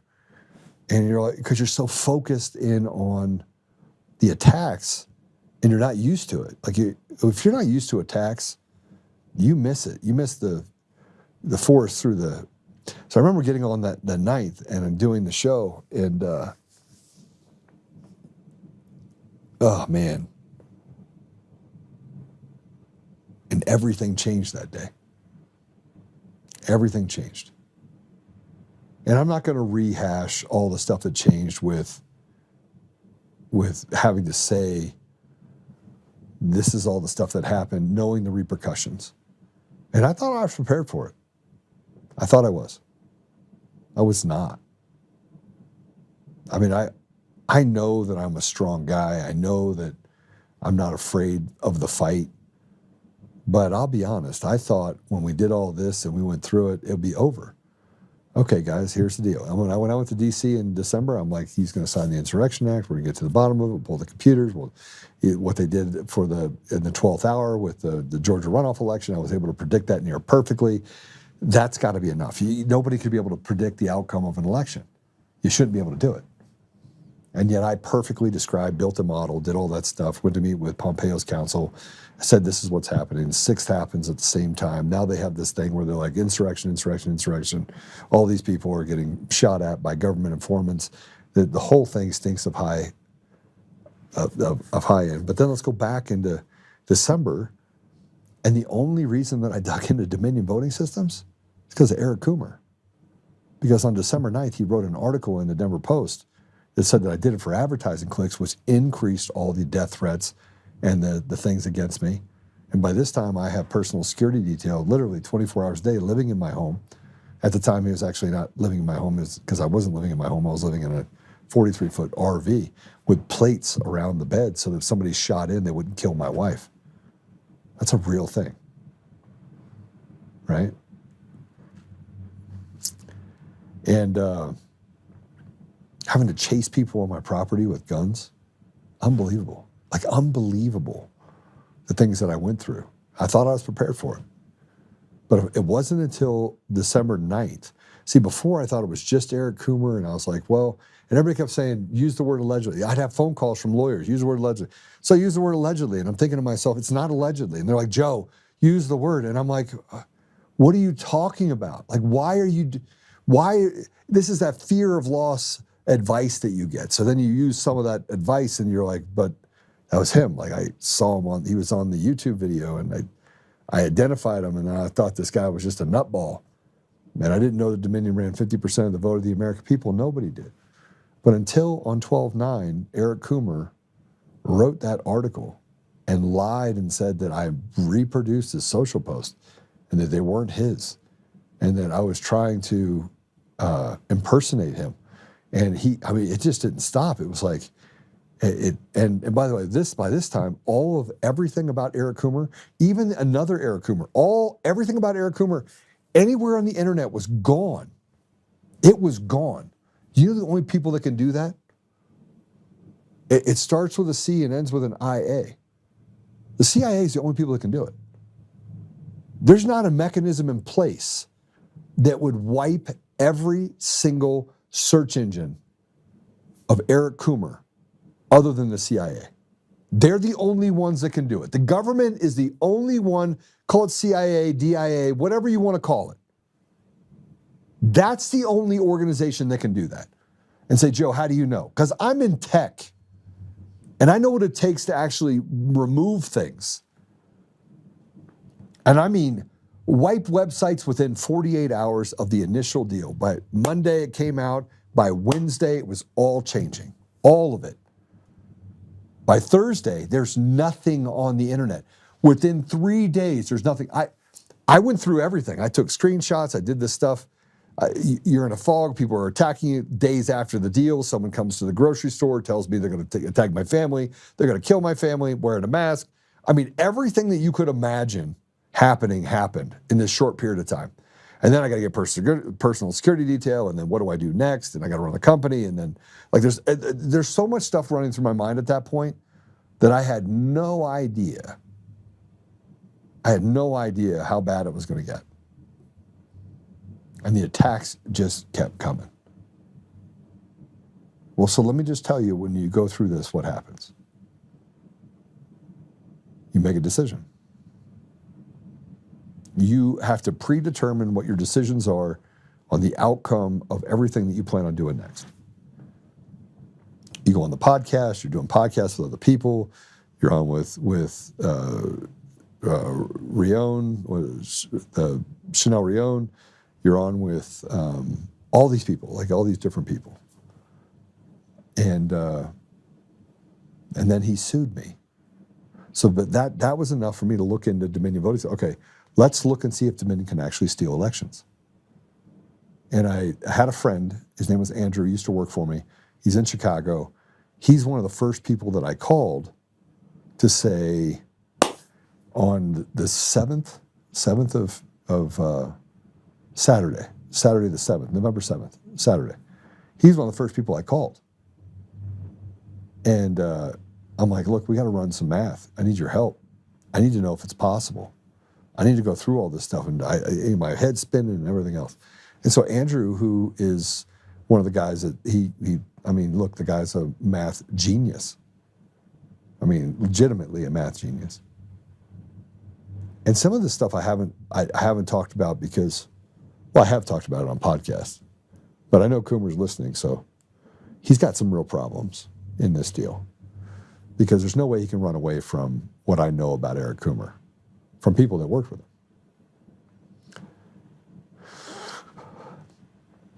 But I remember in December when I started pulling all the RFPs, RFQs, asked people for information. By the way, by this time, I'm canceled on social media. I'm completely locked out of Facebook, Instagram. Instagram was gone. There was no Truth Social at the time. X had canceled me literally a week after. I think it was the 13th or 14th of November. I was canceled. I was gone. And they said that I was suspended for using multiple accounts. That's what they said. But I didn't have multiple because I had one from 2007 that I started. That's it, right? And this, I think, I had a couple 100,000 members or people that followed me on it. And by the way, I've been canceled 3 times. Once under Elon. Now, truth be told, I'm kind of squirreling for a minute. Truth be told, I was canceled on X under Elon when he first got it because I would literally come at people and say, "Well, let's go." So, I mean, I was aggressive. You want the experience to be okay. Like, you can call people trash, and it's okay. I still had this kind of fire in my belly, 2023, 2024. And I think it got up to another 20,000 or 18,000 or something. And then in 2024, I started another one. I said, okay, let's just handle this differently. Let's be different in how we're going to deal with the public. And because you're tired of people calling you a liar, while people like Eric Coomer get stood up. So back to December of 2020, I went through every report. I went through every document, anything I could get my hands on. The researcher was hugely helpful in getting me information about Eric and about the whole, everything. So I was literally putting this together, and I was making sure that I was staying away from certain key details that I knew that I needed. I needed those details later. And then I was like, okay, I put this all in a board, and I was like, holy crap. I know how they're going to steal the election and the runoff race for the 2 Senate seats in Georgia. And if I'm right, this could change everything.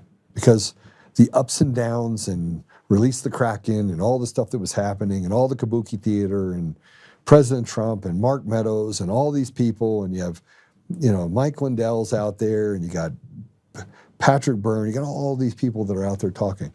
And by the way, I am literally not the guy that even I didn't like social media at all. I didn't like it. I was partners with all those organizations for our company, and we did all that stuff, and great, but I wasn't me, man. I just wanted to play golf and have fun, right? Sell my company and just move on and go back to helping people in my community. That's it.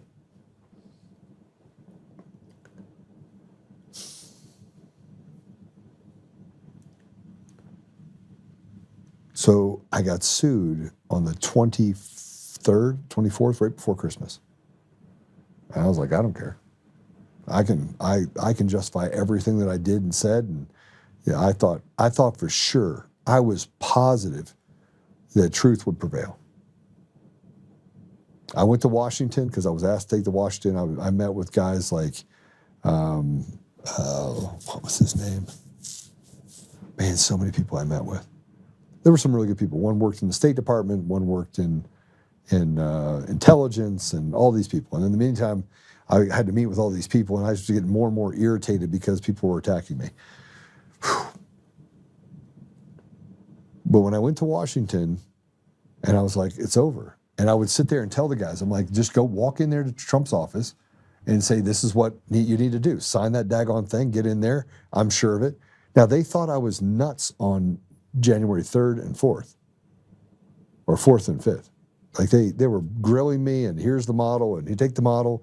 And I know the President Trump at some point saw the model, but it wasn't until the 5th at night when everything happened the way I said. And by the way, there were other teams that were working on it that I met with these other teams. There was a McLaughlin team, and then you had this NSA guys that were basically breaking down the data individually, and you had models that they built that showed that it went from Dominion to Seidel to Edison then to obviously all the media outlets. So they had all these models that they wrote, and I was like, oh, that checks, right? But you still have to have an internet connection, and at that time they said there's no internet connection, and nobody had access to the machines, so they didn't know that there was actually internet right on the boards for these machines. But they lied because Polis said there's no internet connection. I was like, guys, I promise you, there's an internet connection. I'm not sure you need it. You only need one person. Go back and check all my videos. You only need one person to do this across the entire country with fake and phantom ballots. No one was talking about either one of those, but it was written into the documentation for Dominion. You have the ability to create phantom ballots out of nowhere. You have the ability to then use mail ballot printers to actually execute on those ballots. You could then go print a stack of 50,000, put it through the machine. The adjudication rates were high, so we knew what was happening with the adjudication rates so that they could then suspend those inside the system, figure out what votes they needed, and matriculate those down as actual votes for Biden and others. And it would look like it was filled out by a human hand. We saw this happen in Georgia. And by the way, this all happened afterwards. When I'm telling you about the Georgia votes and what they discovered, none of that information, we didn't have any audits when I came out. So how was I able to predict the outcome of a Georgia election? So I thought for sure January 6th I was going to go meet with Pompeo. They said, we need you to meet with Pompeo today. This is at 2 o'clock in the morning on Jan 5 or Jan 6, because Jan 5 we had the thing with the Georgia, and it flipped and both Democrats won. They called it for both Democrats. True story. So I go to the State Department. I'm walking in, and I was confident that President Trump was going to sign that deal. Everything was going to be good.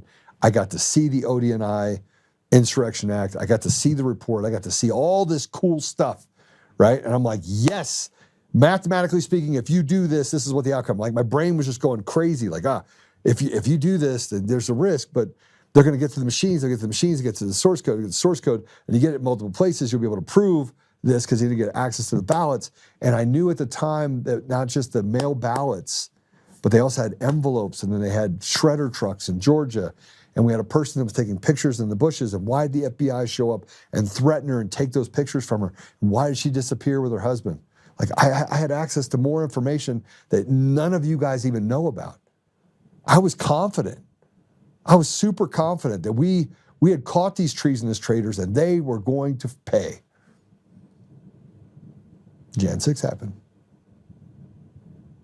Jan 7, they tried to come after my company. They did all this stuff, and people said all these bad things about me and that I was an insurrectionist. And my company was then, I had people in my company that were trying to take control of millions of dollars inside of my company, and a coup to overthrow me by a guy that I had brought in that's frankly worked for HSBC, which is highly connected to Dominion Voting Systems. And they did everything they could, and I got on a plane and I flew home. Mark Meadows blocked me from meeting with the president. I didn't really care anyway. I was like, you don't need me to do that. Go do it yourself. Jan 7 happened. Jan 8 happened. Jan 9, Jan 10, Jan 11, Jan 12. Nobody signed the Insurrection Act. President Trump was told by people like Bill Barr and Pompeo that there's no there. Chad Wolf, who worked for DHS, turned back over the ballots. I was sitting in the room. I was reading the actual text message from Christina Bobb. And it was from Chad Wolf, who said that he can't get involved in it, that he turned over the ballot truck to the GBI, Georgia Bureau of Investigations, and it was theirs, and he didn't have authority, which he did. It's a presidential election. He had all the authority in the world.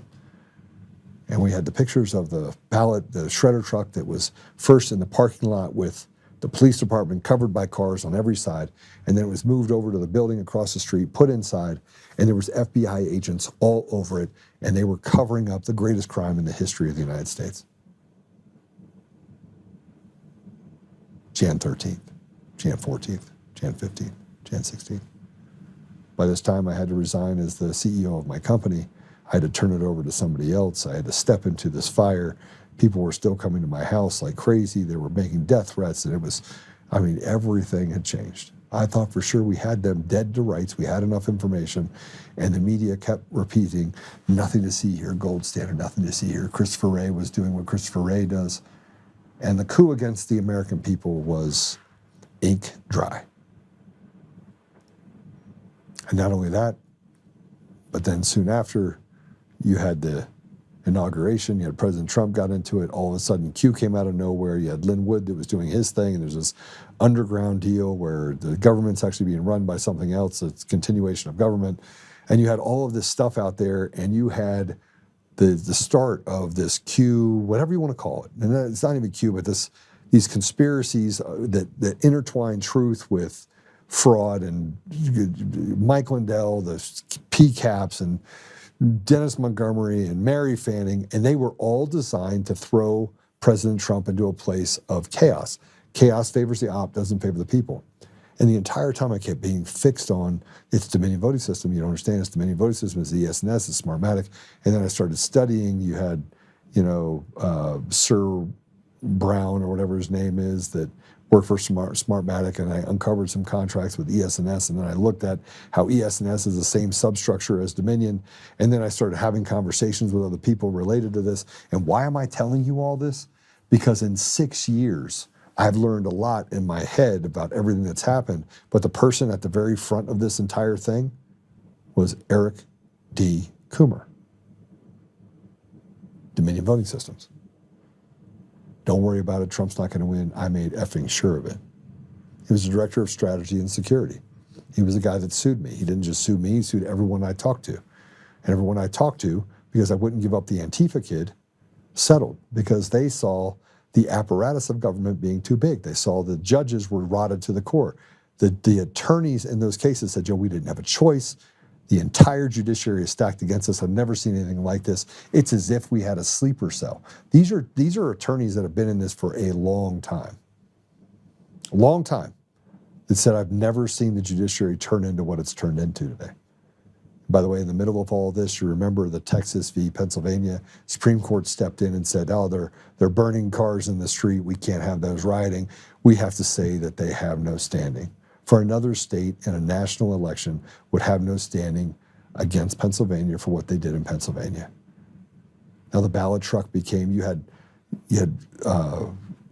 fact checkers that were out there fact checking everything, and Zuckerberg was suppressing everything, and then they canceled President Trump from X, they've canceled him from Facebook, and they took away the voice thinking he was going to go away. And they impeached him. And the country stood behind President Trump. And now I'm a man with no island. I have no company. I had to step out of everything. I'm trying to figure out how to put pieces together. Biden's now been put in office. Everyone's saying, don't worry about it. Just be a couple months. We'll get him back out. So I was just clinging to hopium, clinging to it, clinging to it. I was having conversations with people that were in positions of power all over the country. I was having whistleblowers and people come forward with me. Me and Max were having conversations all the time. I'm having to meet with lawyers and get lawyers, and then I have to go to court. And then he says, Joe, you committed a probable falsity. That was in May of 2021 with a judge called Marie Avery Moses, who was on the bench for less than a month and had just came to a meeting and then did a what's called a sua sponte and told the Coomer attorney literally in the status update, if you want me to look at in the initial conversation she had with all of us, if you want me to look at the judge's previous ruling, just go ahead and file a motion to consider. She said it to them in the middle of this case. and which they did. And before the ink was dry, they overturned a 20-year sitting judge that had just retired and gave access to changing the entire outcome of what procedure looked like inside of a courtroom. And she turned it into a kabuki theater. And now I'm angry. You've never seen angry like I'm angry. They're attacking my wife, attacking my children. I have personal security detail everywhere. I think I gained 20 pounds because I drank a lot. I would have a bourbon every night, ready for the fight. I had to get on my podcast and say that if you go near my family, I will not only kill you, I'll kill everyone associated with you. And I had to make that decision in my head that I was willing to do that. Keep in mind, I'm cut out of social media. I can't talk to anyone. I can't tell anyone what I think. All you have is thousands of articles being written about me saying Joe's a liar, Eric Coomer, the perfect villain. New York Times writes that. CNN picks it up. The Guardian picks it up. They fly down. They call me. They attack every part of my life, every part of it. And they just make up whatever they want to the betterment of Eric Coomer. Now, I'm fighting through this for 3.5 years. 3.5 years, $160,000 in fines. I'm protecting an Antifa kid that, frankly, why was I protecting him? Because I gave him my word that no one would ever know who he is. Turns out, by the way, that he gave me a fake name anyway, and that he finally told me in 2026, this is the weirdest deal, that I can't believe you didn't figure it out.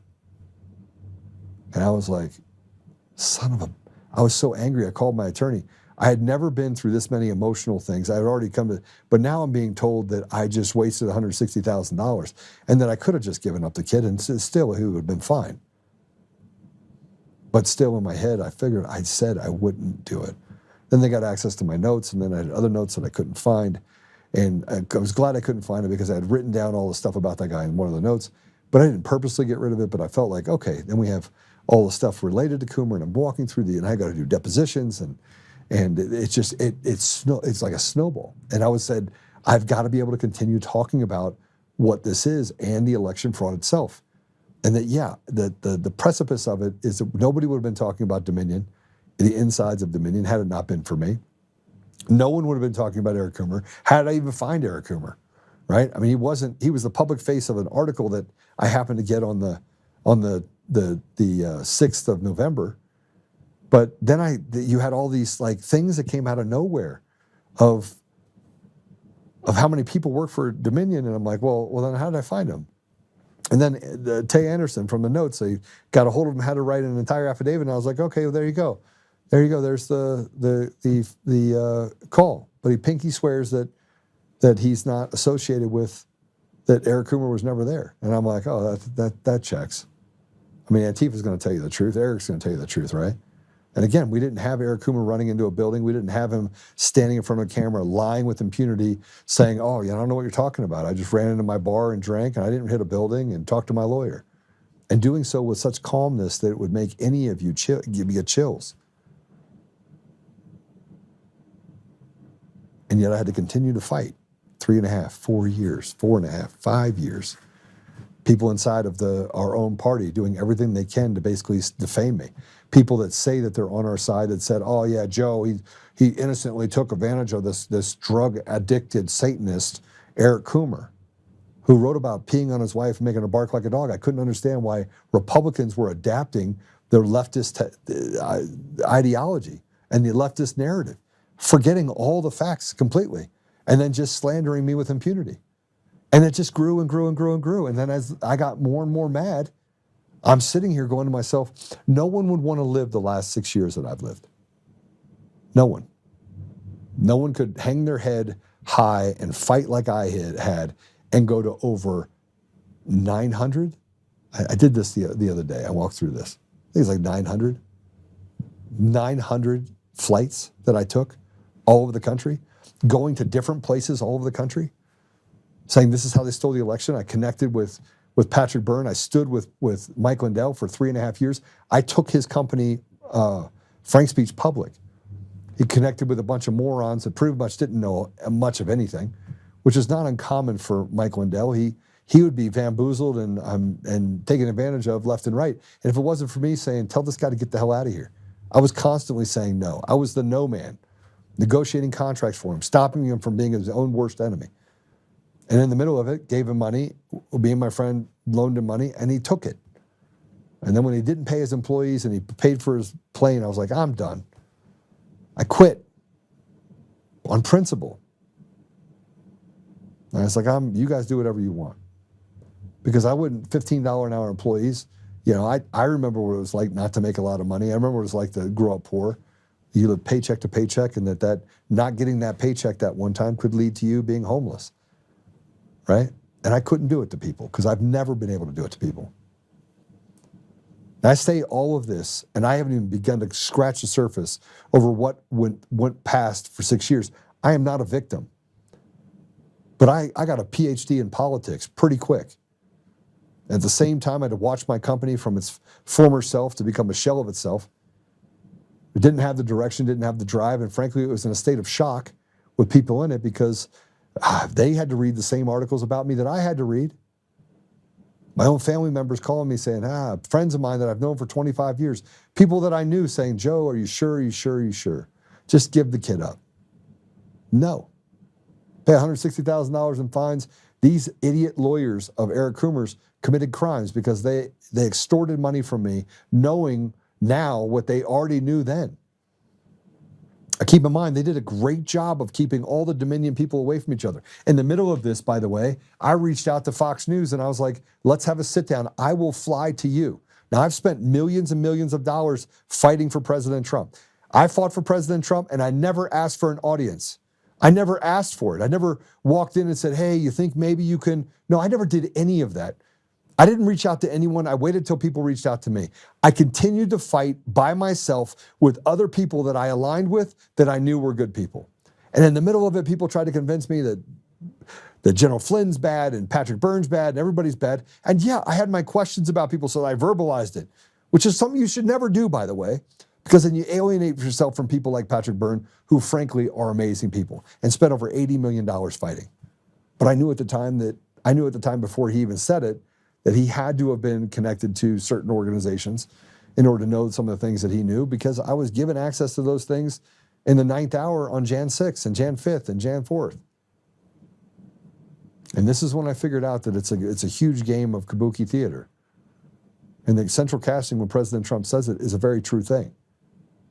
But Eric Coomer, the more I dug into him, the more I had to learn more. I had to know. I needed to know. I needed to know how deep this went. And so I just kept digging, kept digging, kept digging. And the more I dig, the more I had people like Steve Bannon, you know, the guy that loves Epstein. The more I had guys like him that said, oh, you get away from Joe, you're going to get sued. Mike Lindell got sued. I spent 2 days on the bench, or excuse me, on the testifying, getting blasted. And I knew the first day when only 3% of the articles that were out there about Mike Lindell's trial even included me. And the entire, go check it out, go read the transcript. The entire thing was about Joe Oltmann. My name must have been mentioned at least 10,000 times during the trial of Mike Lindell. 10,000 times. It was a trial about Joe Oltmann. Joe Oltmann was on trial. I keep in mind, I was the pariah of the world. I'm a successful business guy. I grew up poor. I like to fight. Frankly, I talk about it on here very openly. I'm one of the most loyal people anyone would ever find. I was loyal to Mike Lindell even after he betrayed me. And that's okay. I still talk to Mike Lindell. You say, why would you talk to Mike? He owes you money. He took from you. You know, because I'm built different. I will have consequences. And I mean, look, just because I'm upset at my kids and I have consequences and there's accountability to be had doesn't mean that I abandoned my kids. I didn't abandon Mike Lindell either, even though people like Brandon House and Steve Bannon didn't show up for him. But I did, and got treated poorly by his wife and whoever else was there with him, and looked at me as like I did something wrong. I was like, but I didn't have to show up.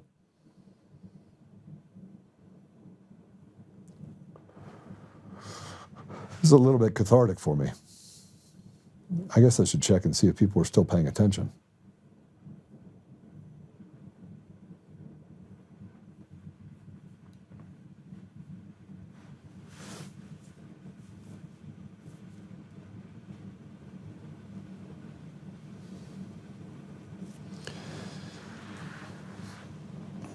I went through that trial and I read what the jury said, and they said that I was both credible and I was non-defamatory. And I remember when the judge put her finger on that scale of justice and said, I find that there is defamation per se. It wasn't hers to say. She violated all the procedure by doing that because she was not the jury. She influenced the jury and said that I already found for defamation. Now all I need you to do is take money away from Mike Lindell. But there's a little box on the jury instructions and the response that says, was it malicious? And they said no. And Eric Coomer got on there and lied. And then it all fell apart for them because they withheld evidence and tried really hard to get the judge to exclude it. The judge was uncomfortable. You could tell that the judge was in on it.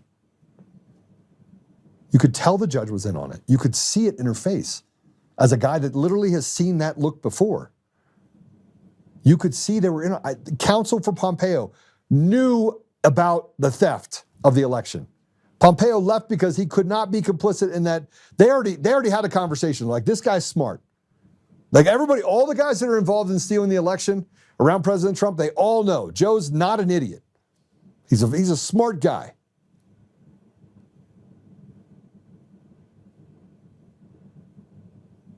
You don't have to stay, Jeff. This is my show. I get to talk as long as I want. If I want to talk on here for 8 hours, I will. And I've been talking, just so everybody's clear, I haven't stopped talking in 6 years. Coomer and his attorneys, literally, they regularly, we're going to go through it right now, regularly say, Joe's talking again about the case. Because you don't let people rape someone and then walk away from it and say that the rape never occurred. They don't get to take from you or me or this country what was never theirs to take. And that is your voice. That's treason. And for somebody to say that treason is, you got to have a person that watches this. We watched it in slow motion as they stole state by state. They committed a conspiracy against the American people, and they collectively did it together, which means they're responsible for running a criminal cartel in Colorado, California, Washington, you name it. Oregon.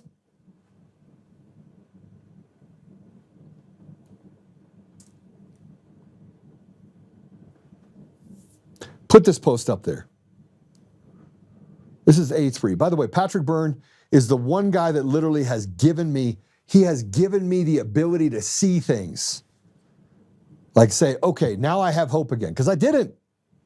I got on this, I was angry, I went from hammer, nail, you name it, running around. Just wanted to hurt people. I did. Because I thought, man, the only way we can get through this is to really... So this is the post that I put up. Eric Coomer's attorney has now gone to court 3 times to have lawyers removed.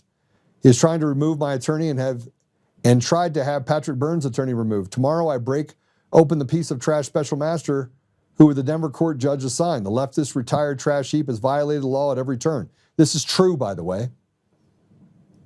The judiciary is rotted in Colorado. It doesn't even resemble a court. Is a cartel backyard bully pulpit that acts with impunity. I could care less what these criminals say or do. I will have justice, and no amount of make-believe or by Coomer or his bandit crime family attorneys will change what is coming. The gig is up. Coomer is hiding in another country because he is afraid of being arrested. It is just a matter of time, and his attorneys have a good chance of being his cellmate. They stole elections, which is really the voice of the people, to fundamentally change our nation. That is treason, and the punishment for such crimes is actually not a participation trophy. President Trump, let's move.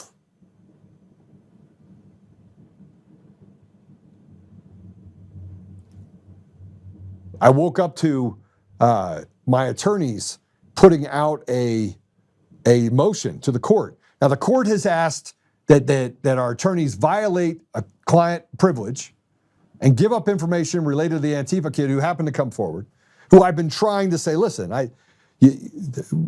we made a couple of key mistakes. We put in a motion that literally included an email we didn't tell him. So, of course, that caused problems. But then there's more to it. Now the special master's like, no, you have to violate attorney-client privilege. A rule that's been in place for a couple hundred years, that is supported constitutionally. You have to violate that. And I told my attorney, I said, if you violate this, you cannot be my attorney because you have broken trust with me. And they're like, perfect, we'll get rid of his attorney. So my attorney says, no, Joe, I have to fight this. I'll fight this. But was also forced to file a motion, if she was forced to give it up, a motion to step down. So this is all the stuff you don't see behind closed doors that are happening in the case. And frankly, this is how the sausage is made in a corrupt judiciary. This is why the Christopher Gregory case is so important in Colorado, because the amount of fraud that you have inside of Colorado, the judiciary, the thing that did the CDA and for Rich Guggenheim, he's not the only one. I got case after case after case after case where Phil Weiser has literally attacked with impunity people within the organization or within the state and gotten away with it because the judiciary just covered it up. But now we have them dead to rights inside the judiciary paying bribes, stealing money from the people of Colorado. And at the top of that is Jared Polis and AG Phil Weiser and Secretary of State Jenna Griswold. We have them. You know who else is included in all that? Coomer's attorney. Put up the next one. Breaking, Eric Coomer. You will not believe this. Coomer first tried to limit the scope of the questions Patrick Byrne counsel could ask, then limit the attendees, me, from future depositions of Eric Coomer, then assaulted Peter Tickton, then lied about the assault, then in the deposition made massive admissions, then tried to stop us from getting access to the evidence in the DC court to prevent more perjury proof, then tried to remove Peters as Byrne's attorney, then tried to get my attorneys removed, and now they're trying to seal records related to the public having access to our motions. Inside the motions, Coomer's attorney, Charlie Kane, makes up more lies to cover up the lies he has already told, to get the corrupt and crooked special master and procedurally corrupt judge to again cover for Coomer and bar the public from seeing the fact that Coomer is a raging liar. This is the motion in link form, as well as Eric Coomer's deposition from the Kerwin case in Georgia. This piece of trash has lied and collected money from others. He is sued because they let me speak. I spoke the truth, and these pieces of trash want to silence the truth. The gaslighting and lies from these clowns is overwhelming. Kerwin deposition is 90 pages. Here's the link for both. He is a liar and trying to hide that he is a cog to the wheel of the 2020 election. And then I put up all the stuff. I put it up. Can we put that page up, please? And I don't even know, I personally don't even know from my perspective, there's no outcome yet. Let me see if I can get it in a smaller form for myself too, see if I can do it.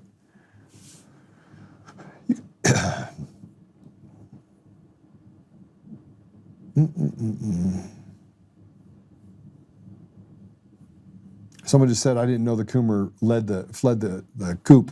He did. This goes through, let me just go to page 2 really quick.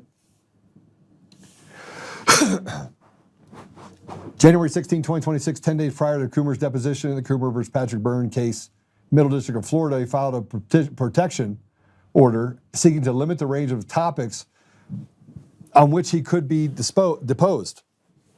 Specifically, he sought to preclude inquiry into foreign and domestic election interference, his role in any election interference, and what Dr. Byrne describes as an ongoing criminal investigation into those matters.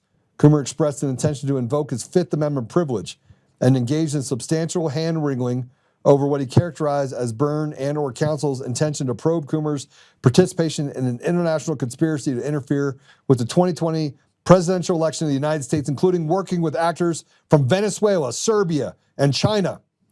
He sought to place all such inquiry off limits, as well as inquiries into criminal conduct such as money laundering or bribery of public officials, access to ballot images, source code changes, post-certification, honest service fraud, misleading municipalities with splash screens, and implementing and distributing versions incapable of counting write-in candidates with no disclosure to state or municipal governments. 6 years I've been fighting. And he goes in there, and I showed up for the deposition in Tampa, Florida. I was there.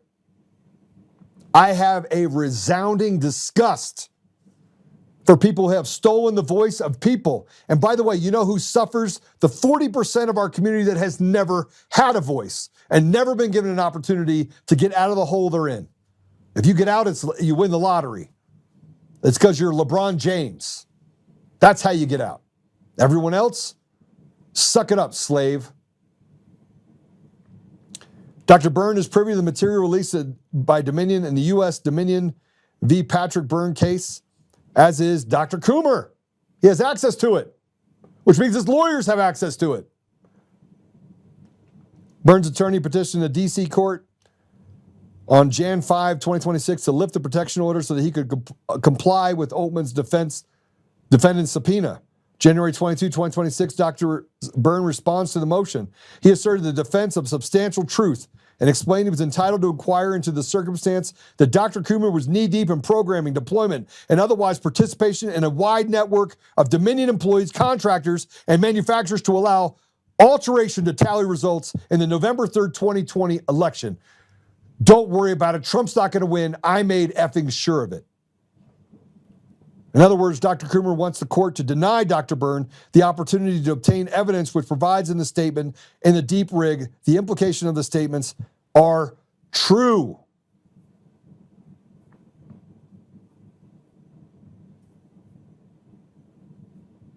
You should write a book, Joe. No, I'm not going to write a book. Dr. Byrne explains that evidence he currently possesses to establish Dr. Coomer's involvement with former Venezuelan election officials, some of which now are under indictment in the U.S., and the history of Dominion's purchase of Smartmatic, also under indictment, and the subsidiary Sequoia voting systems. Dr. Byrne also provided documentation establishing Eric Coomer's shared patents with former Sequoia employees and Serbian engineer tied to Huawei. According to Byrne's exposition of the materials produced by Dominion in the D.C. case, they established that Eric Coomer was a major participant and coordinated with others at Dominion, which the discovery documents and testimony would be utilized by Dr. Byrne to his truth defense that the statements made in the deep rig were in fact true. On January 23rd, 2026, Dr. Byrne filed an addendum to his response in which he set forth certain admissions made by Dr. Coomer in response to discovery requests. As part of his job responsibilities and marketing activities, Eric Coomer previously met with individuals of foreign countries to discuss Dominion equipment. Eric Coomer discussed vote adjudication software with internal Dominion employees he understood to be from foreign countries. Eric Coomer discussed election system code with internal Dominion employees he understood to be from foreign countries. Eric discussed programming at a code-based level with internal Dominion employees he understood to be from foreign countries. Serbian employees had the ability to connect to Dominion equipment in Dominion's Denver office to troubleshoot technical issues, clarifying he was distinct from remote access to Dominion equipment fielded in customer jurisdictions. If you can change it in the code, you can change it in the systems. It's called an update. Matter of fact, that is what he was the person in that article in Georgia. He made an update to 4 precincts in Georgia and said it was just nothing to see here. No, they're there. That I saw on November 6th up elk hunting with my friends in Cachara, Colorado, that led me to dig into Dr. Eric Coomer. During Dr. Coomer's deposition on Jan 26, 2026, he made the following admissions in direct contradiction to his testimony in Georgia's grand jury proceedings, in which he testified, "I'm going to ask you, did you rig the election campaign? No, I didn't, nor would I ever have been able to." What does that mean? I'm not able to.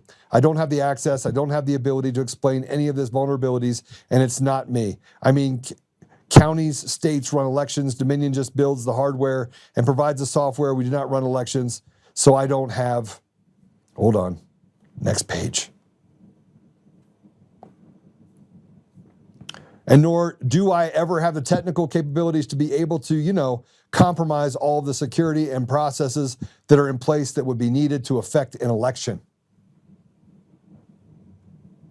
If you're the special master in this case, you should dismiss it. If you're the lawyer, if you're the judge in this case, and there is a summary judgment pending, you should go ahead and grant the summary judgment, dismiss this case, and let people get on with their lives and be able to sue them for what they have done to our lives and for the lives of so many. And then you force Eric Coomer and his lawyers who knowingly committed fraud and perjury, you make sure they are disbarred, you make sure that they are charged, and you make sure that they return every dollar to the people that they have taken from. Clay Clark, give him his money back. Newsmax, give him their money back. AON, give him his money back. Call the Herrings and give them their money back. Being kicked off of all the networks and the cable networks, you put them back on and you give them back the money that they deserve for having platforms that spoke the truth during the 2020 election. That's what you do. He admitted so much more, guys. So much more. You'd say, Joe, you're really upset. Wouldn't you be? Wouldn't you be? And if you're out there right now and you don't share this and you're just listening to me, I don't know what to say to you. You should be hitting the share button. I fought for 6 years. 6 years I fought. I remember sitting with Lara Logan and I'm like, and somebody called Lara Logan and said, stay away from Joe Oltmann. I'm thinking to myself, yeah, stay away from the guy that has served for 18 years his community honorably. Yeah, that's the guy to stay away from. And Laura's like, don't worry about it, Joe. That's why I knew you were over the target.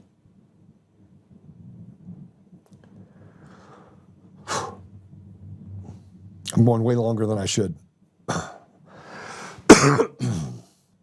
You guys want to cut me off? Should I be done?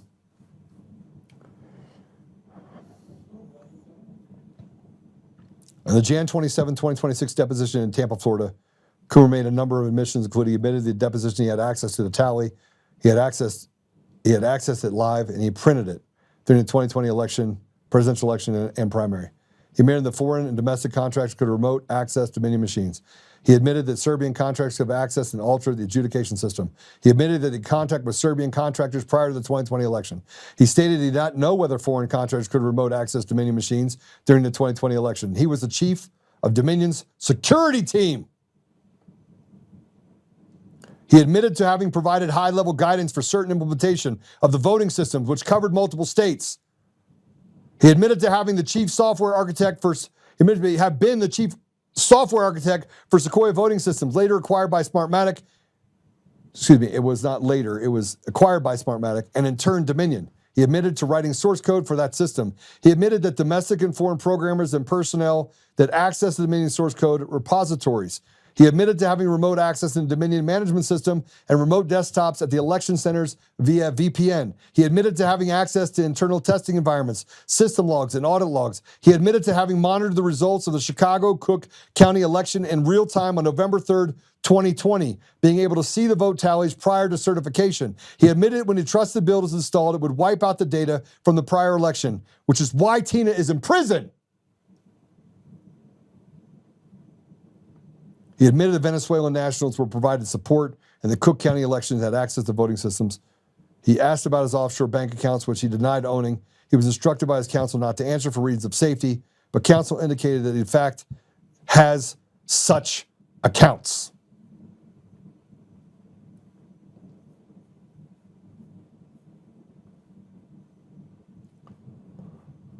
Like Dr. Byrne, Mr. Oltmann and the extension, the Oltmann defendants intend to present the defense of substantial truth at trial. They intend to prove that contrary to the advertisement is a Second Amendment amended complaint in all prior versions to his deposition and trial testimony. In his verified discovery response, Eric Coomer did, in fact, have the motive, methods, opportunity, means, intention, and ability to interfere in the 2020 presidential election. That he was part of a common Smartmatic Sequoia Dominion International network, which was largely unchanged for 2 decades, and Eric Coomer was a leader and central player in the network, and that Joseph Oltmann reasonably believed he had interfered in the 2020 election. Dr. Burns County advises the court in the Middle District of Florida that Dominion production contained evidence of the network of individuals carrying out the same acts of manipulation, deletion, and remote access, but that counsel could not provide greater detail without violating the protective order. The Oltmann defendants are entitled to discovery evidence they require in order to prove their defense. Eric Coomer and the joint defense partner Dominion Voting Systems and affiliates are not entitled to hide the critical evidence from them, regardless of how compromising it is. They sued Oltmann. They cannot continue to hide the truth, and in no proceeding with any semblance of fairness would a court permit them to.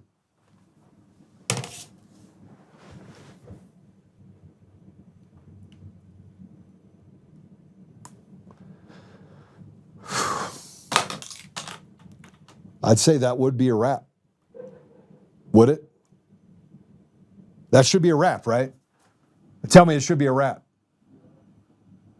People say, you know what, Joe, you're way too strong. You're way too, how are you going to be governor? How are you going to? I got people that worked for me for 14 years. Not only am I fair, not only am I ethical, am I moral, do I do things? And have I had fall downs in my life? Yeah, my brother died, I did. I sold drugs when I was 16. Yeah, I was a playboy. Yes, I'm an imperfect man. But I'm going to tell you something else.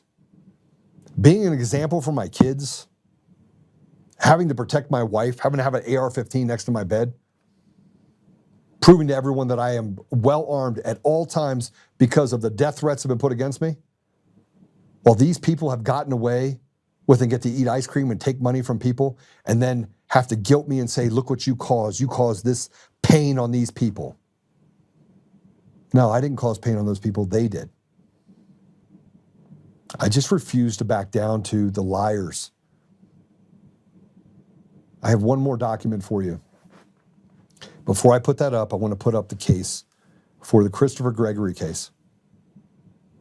Just the front part that shows who the people are that were charged. Can we put that up?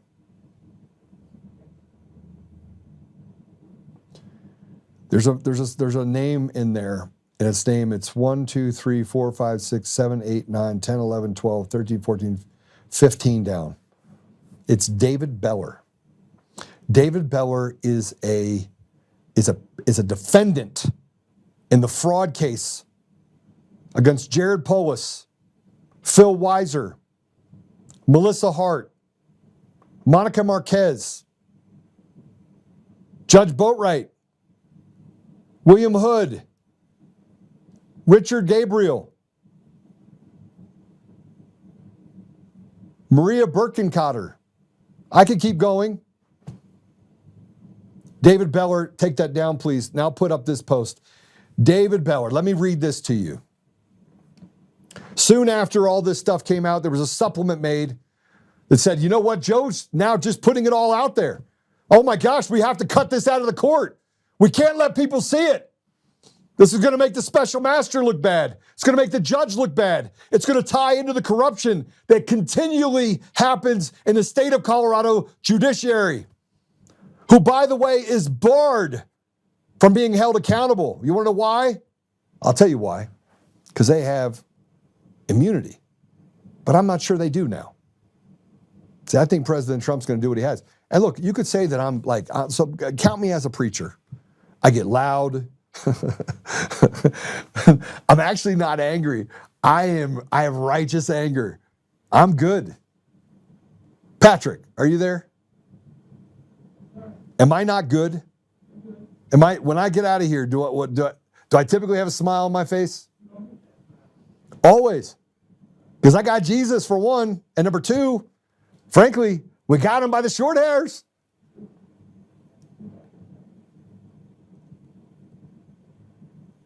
David Pretty Boy Beller is a traitor. I don't know if that's true. That was a comment in there. I'll reserve judgment for it, but I do know that he is a part of the corruption inside of the state of Colorado that has reached out and stolen from people what is not theirs to take. The state of Colorado is absolutely 100% compromised in every level, and they all need to go. And the billions of dollars that are given to NGOs that are then funneled down to no-show jobs so they can steal money and $1.6 billion to homeless people, $64,000 per person. And they have nothing to show for it, not even a building. You want to know why? Because they stole it. They stole the money. Here's an update. David Beller, the Coomer attorney that is also the defendant in the massive Christopher Gregory fraud, embezzlement, and bribery case with Polis, Weiser, and over 40 others. I have a right and an obligation to shed light on the rotted nature of this case in front of a judge that has ignored the facts with the special master who has acted inappropriately and unethically to stand on the scales of justice in favor of Eric Coomer. Here's a supplement against asking the court to hide from the public the facts of the case related to Eric Coomer. It is again the same tactics used to stop you from seeing the fraud in the election systems that were used to steal your voice and the sovereignty of our nation. Here is a supplemental. I will share everything in the case from this point on. They will not hide the criminality, and I am not interested in these trash heaps continuing to gaslight and lie with impunity. I have been in this fight for over 5 years. The evidence is clear. Eric Coomer lied. Eric Coomer, however hyperbolic in his comments, bragged about stealing the election from Trump. And more importantly, Dominion Voting Systems has in fact been proven to be a fraudulent company who's perpetuated fraud across the entire country, as well as the SNS, Smartmatic, and others. Check this filing and thread below for access pages. Again, I will put a link in here for you to review as well. This is all on my X post. It's all on Facebook.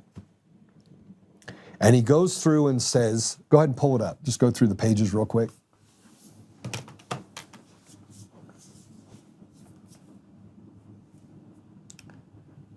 Here's page 1. Go to page 2.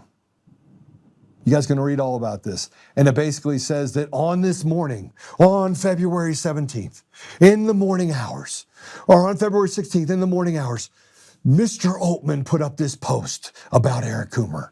I just read it to you. On February 17th, Mr. Oltmann put up this post. Go ahead, go to the next page. Go to the next page. And there it is. There's the post that I just read to you. Go to the next page. There's the other post. Which, by the way, I made it available to you. You have access to it. Go there. You have access to read the entire document that my attorney filed. Charlie Kane, if I were you, I'd rethink your career path.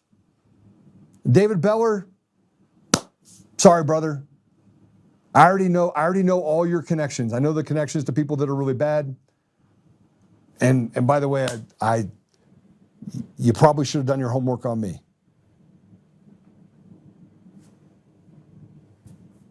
Brad Clower, yeah, you too. You lied with impunity. You continued to lie. You continued to try and hide people and tell them to hide from subpoenas. You lied. You guys lied. Eric, you lied. You're going to jail. You're going to prison. I truly believe that President Trump is not going to put his family through another season of what he went through during the Biden administration. He is not going to let evil prevail, and neither is someone like Elon Musk. He's not going to let it happen either. I certainly am not. And if you want to know what 6 years has done to me, it's made me older.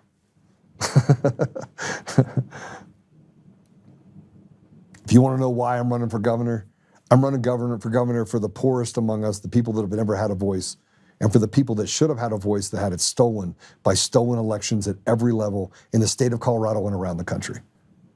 And I cannot be bought. I can't be bought. You can't take anything from me that I wasn't willing to give up to begin with. I love my country. And I love people for the oddest of reasons. I don't know why I love people like Rich. I love that guy. That was the easiest conversation I've ever had. I regularly text with people that are in the comments and have been for years. And yeah, I'm an asshole. Yeah. No question. And why am I an asshole?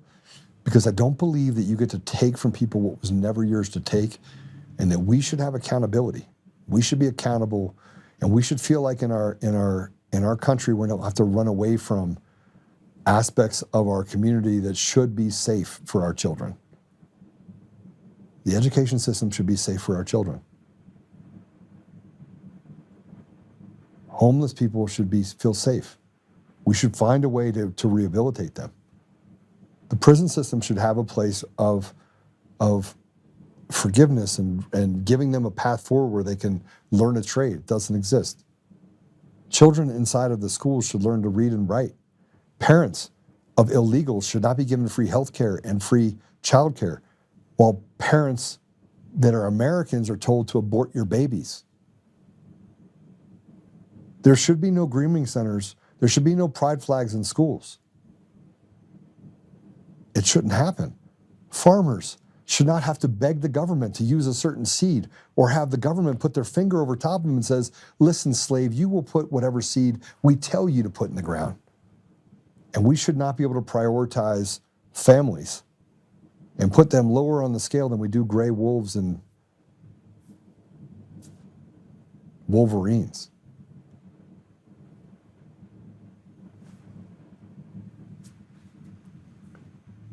I personally think that we've got to get to a place where we hand back the power to the people. President Trump was doing that. He's been doing that.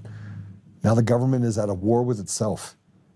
And the excuses being made by Pam Bondi and others they're stark reminders that we have claws in us that we need to shed. And we need a Julius Caesar moment. We need people inside of our community to rise up and take control of this monster that's been created inside of our states. There should be no property tax. There should be no tollways. We should not have a $40 billion budget where we can't account for nearly 2/3 of it. You want to know what I think? That's what I think.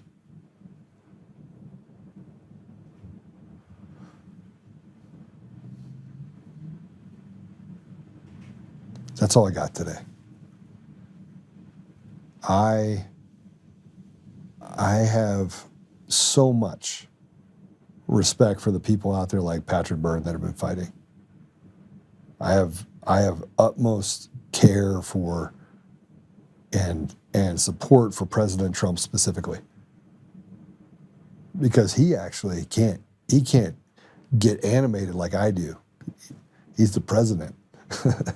I know he does behind closed doors. I know he's a strong man. You know how I know? Because they shot him in the ear. And he was like, whatever, fight, fight, fight. He didn't cower like a punk. He wanted to shoe. I mean, look, you want to talk about a man that literally has felt the long arm, that is not as afraid of his mortality, but also recognizes the things he's done in his life he's probably not proud of? That's President Trump.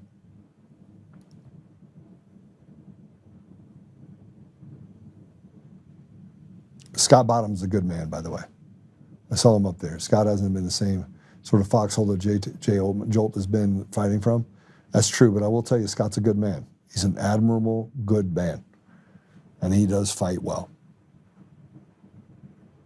All right. God bless you, Susan Rice, the good Susan Rice. I hope to one day be able to sit here in front of you and say, I'm signing off.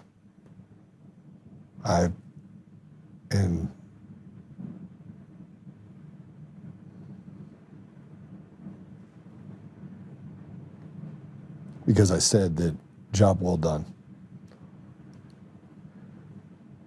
There's so many people that have been in this fight. David Clements has been in this fight. I've been supported by Kathy Cleary. She gives me a hug every time I go to an event. She lost her sister and her nephew. She takes care of her brother-in-law.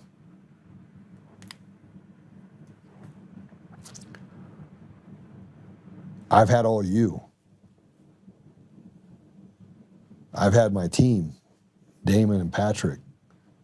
I've had Lynn, my assistant, for over 10 years, who knew me long before any of this and still stuck around to be my eyes and ears and take care of things that I needed.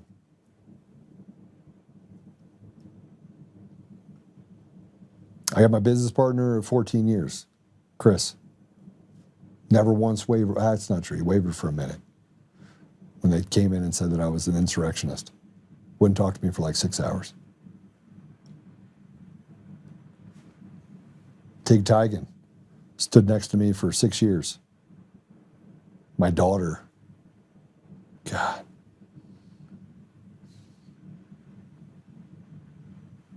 My wife, my son.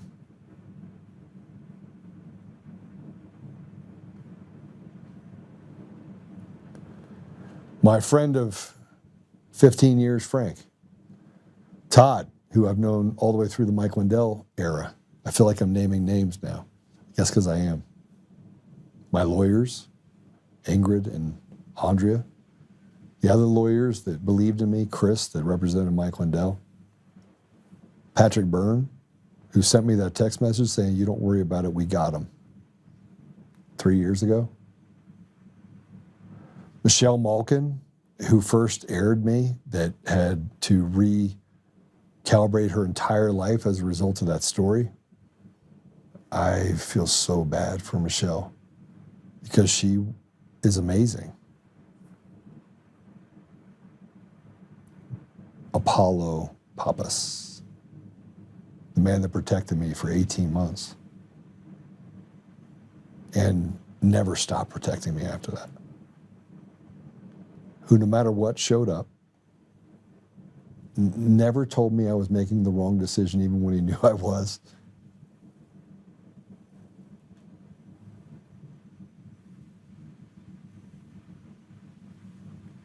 The people in this chat, you're right, you've been there since the beginning, many of you. Gammy Sparkles.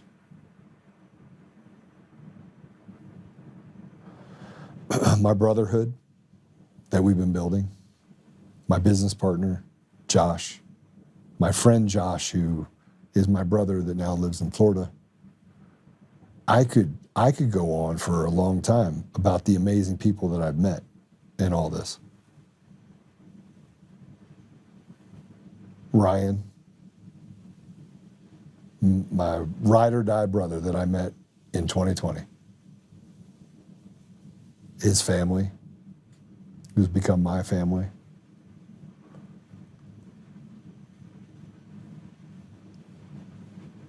Yeah. All right, I'm done reminiscing.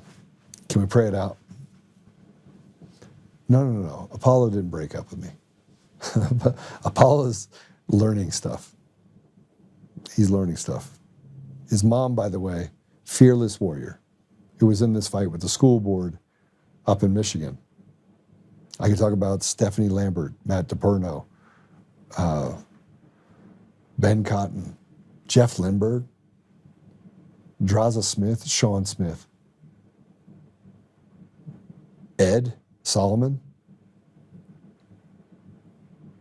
Jim Penrose.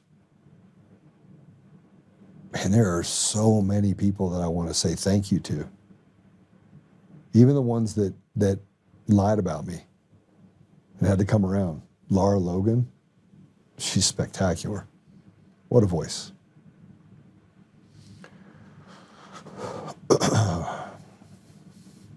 Brad, Mark, Pam and Mark, man, amazing people from Tennessee.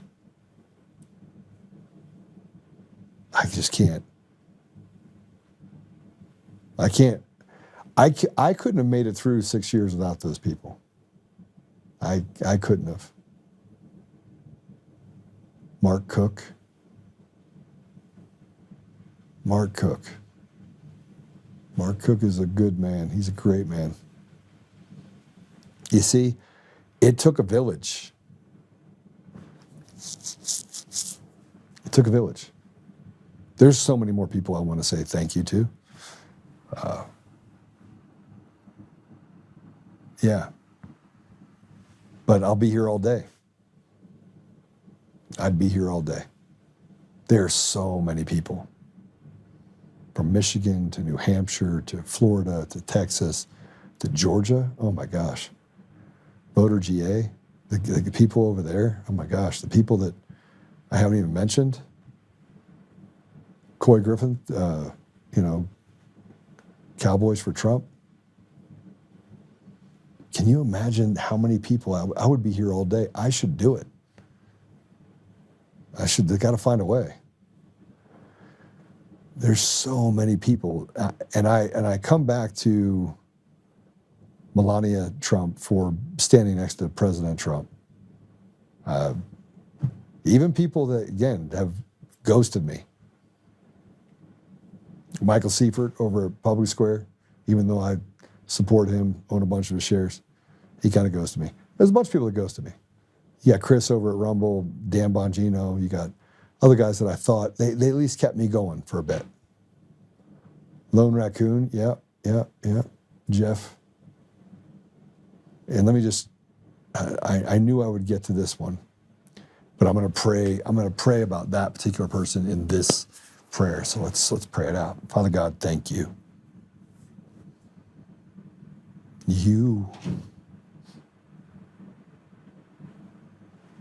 But God, thank you for these people that we just talked about. Thank you for the people that are listening. Thank you for President Trump. Thank you for even Mike Lindell. But thank you, Father, for Tina Peters.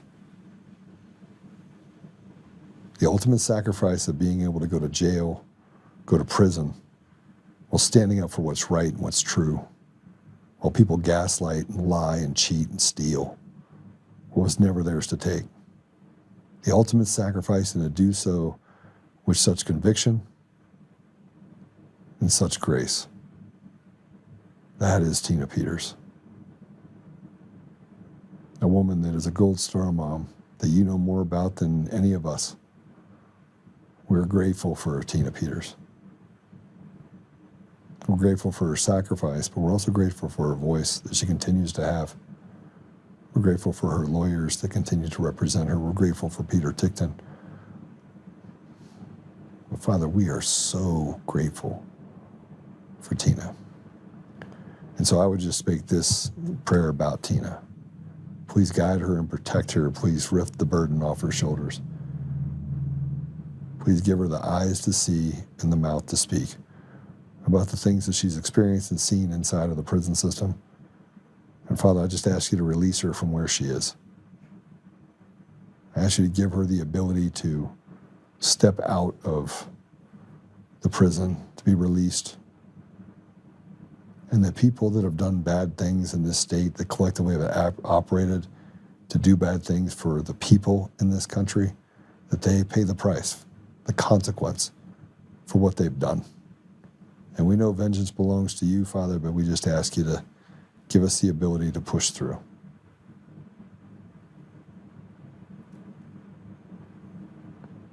We know that we still have an uphill battle to clean the weeds and get us back on track, Father, but we just ask you to give us the ability to stand in the gap and do what's necessary while we protect and look after those people that are the magistrates, the greater magistrates that are standing in our stead, like President Trump, Bobby Kennedy, Tulsi Gabbard, and so many others.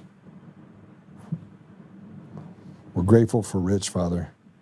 We're grateful for his stand. We know that he loves you. And we're grateful for the people that have had enough grace to listen to his story and the sacrifices he's willing to make sure that we have a better society here in Colorado. Help us, Father, that we may have that grace and may stand side by side. Democrat, Republican, Independent may do the right thing collectively in order to get us across this finish line. I ask these things, Father, humbly, in Jesus' name. Amen. All right.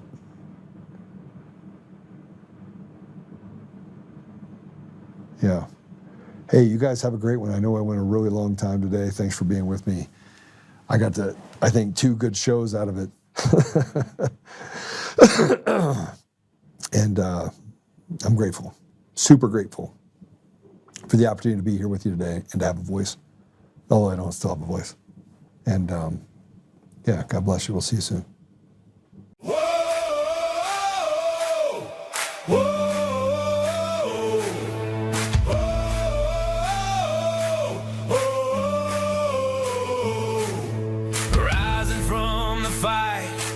The forgotten and the free, exposing rigged machines, Coomer's lies, Dominion's deceit, pays $1,000 each day, shielding truth from corrupt halls, but he won't back down, standing tall through it all. Martin, Tina Peters break the chains that bind her tight, hand count votes and one day bring the fraud to light. No more mailing scams, no machines to steal the night. Restore the people's voice, make Colorado right. Governor Oltmann, lead us voting true. Badass for the have-nots, fighting through and through. Abolish property tax, cut the tolls away. Shrink the bloated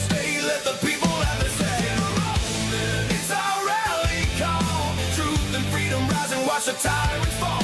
Untamed Colorado, strong and proud, we'll be one man for the people, set our great state free. Help the single moms, bring back trade school strong. Opportunity for youth, where the brave belong. Audit every NGO, ban the wolves that roam. Reclaim our stolen land, bring the power home. Eric Coomer's fraud dominions, rig design, expose the stolen votes, cross a dangerous line. No more victimhood, no chains on you and me. He's running for governor for real liberty. Smash the fraud machine, pardon heroes jailed for the have-nots. Rising truth will never fail. One warrior defies the corrupt elite. Colorado reborn, strong on our feet. Governor Oltmann, lead us bold and true. Badass for the have-nots, fighting through and through. Abolish property tax, cut the tolls away. Shrink the bloated state, let the people have the say. Governor Oltmann, it's our rally call. Truth and freedom rise and watch the tyrants fall. Untamed Colorado, strong and proud, we'll be one man for the people, set our great state free. Whoa, whoa, whoa, whoa. Governor Oltmann, lead us bold and true. Governor Oltmann, freedom forever, Colorado, rise.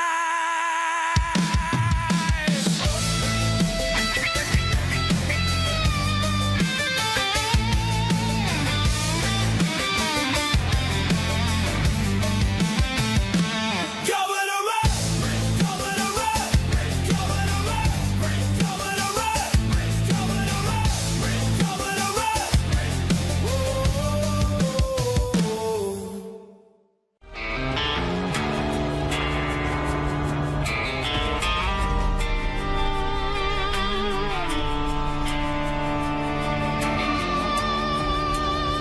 Rise up untamed, in the heart of the fight where the wild ones roam. Joe Oltmann's calling, bringing truth back home. From conservative daily to this untamed fire, we shatter the silence, lifting spirits higher. No chains can hold us, no lies can prevail. Authentic and fearless on this rugged trail. Patriots gather under stars and stripes. Untamed nation, igniting the night. Untamed nation, let the truth roll out in this land of the free. Standing proud from sea to shining sea, we won't back down. Catch the fire, wear the crown. Untamed nation, it's our battle song, motivating hearts where the brave belong. Yeah, untamed and wild, forever strong. Play it again all night long.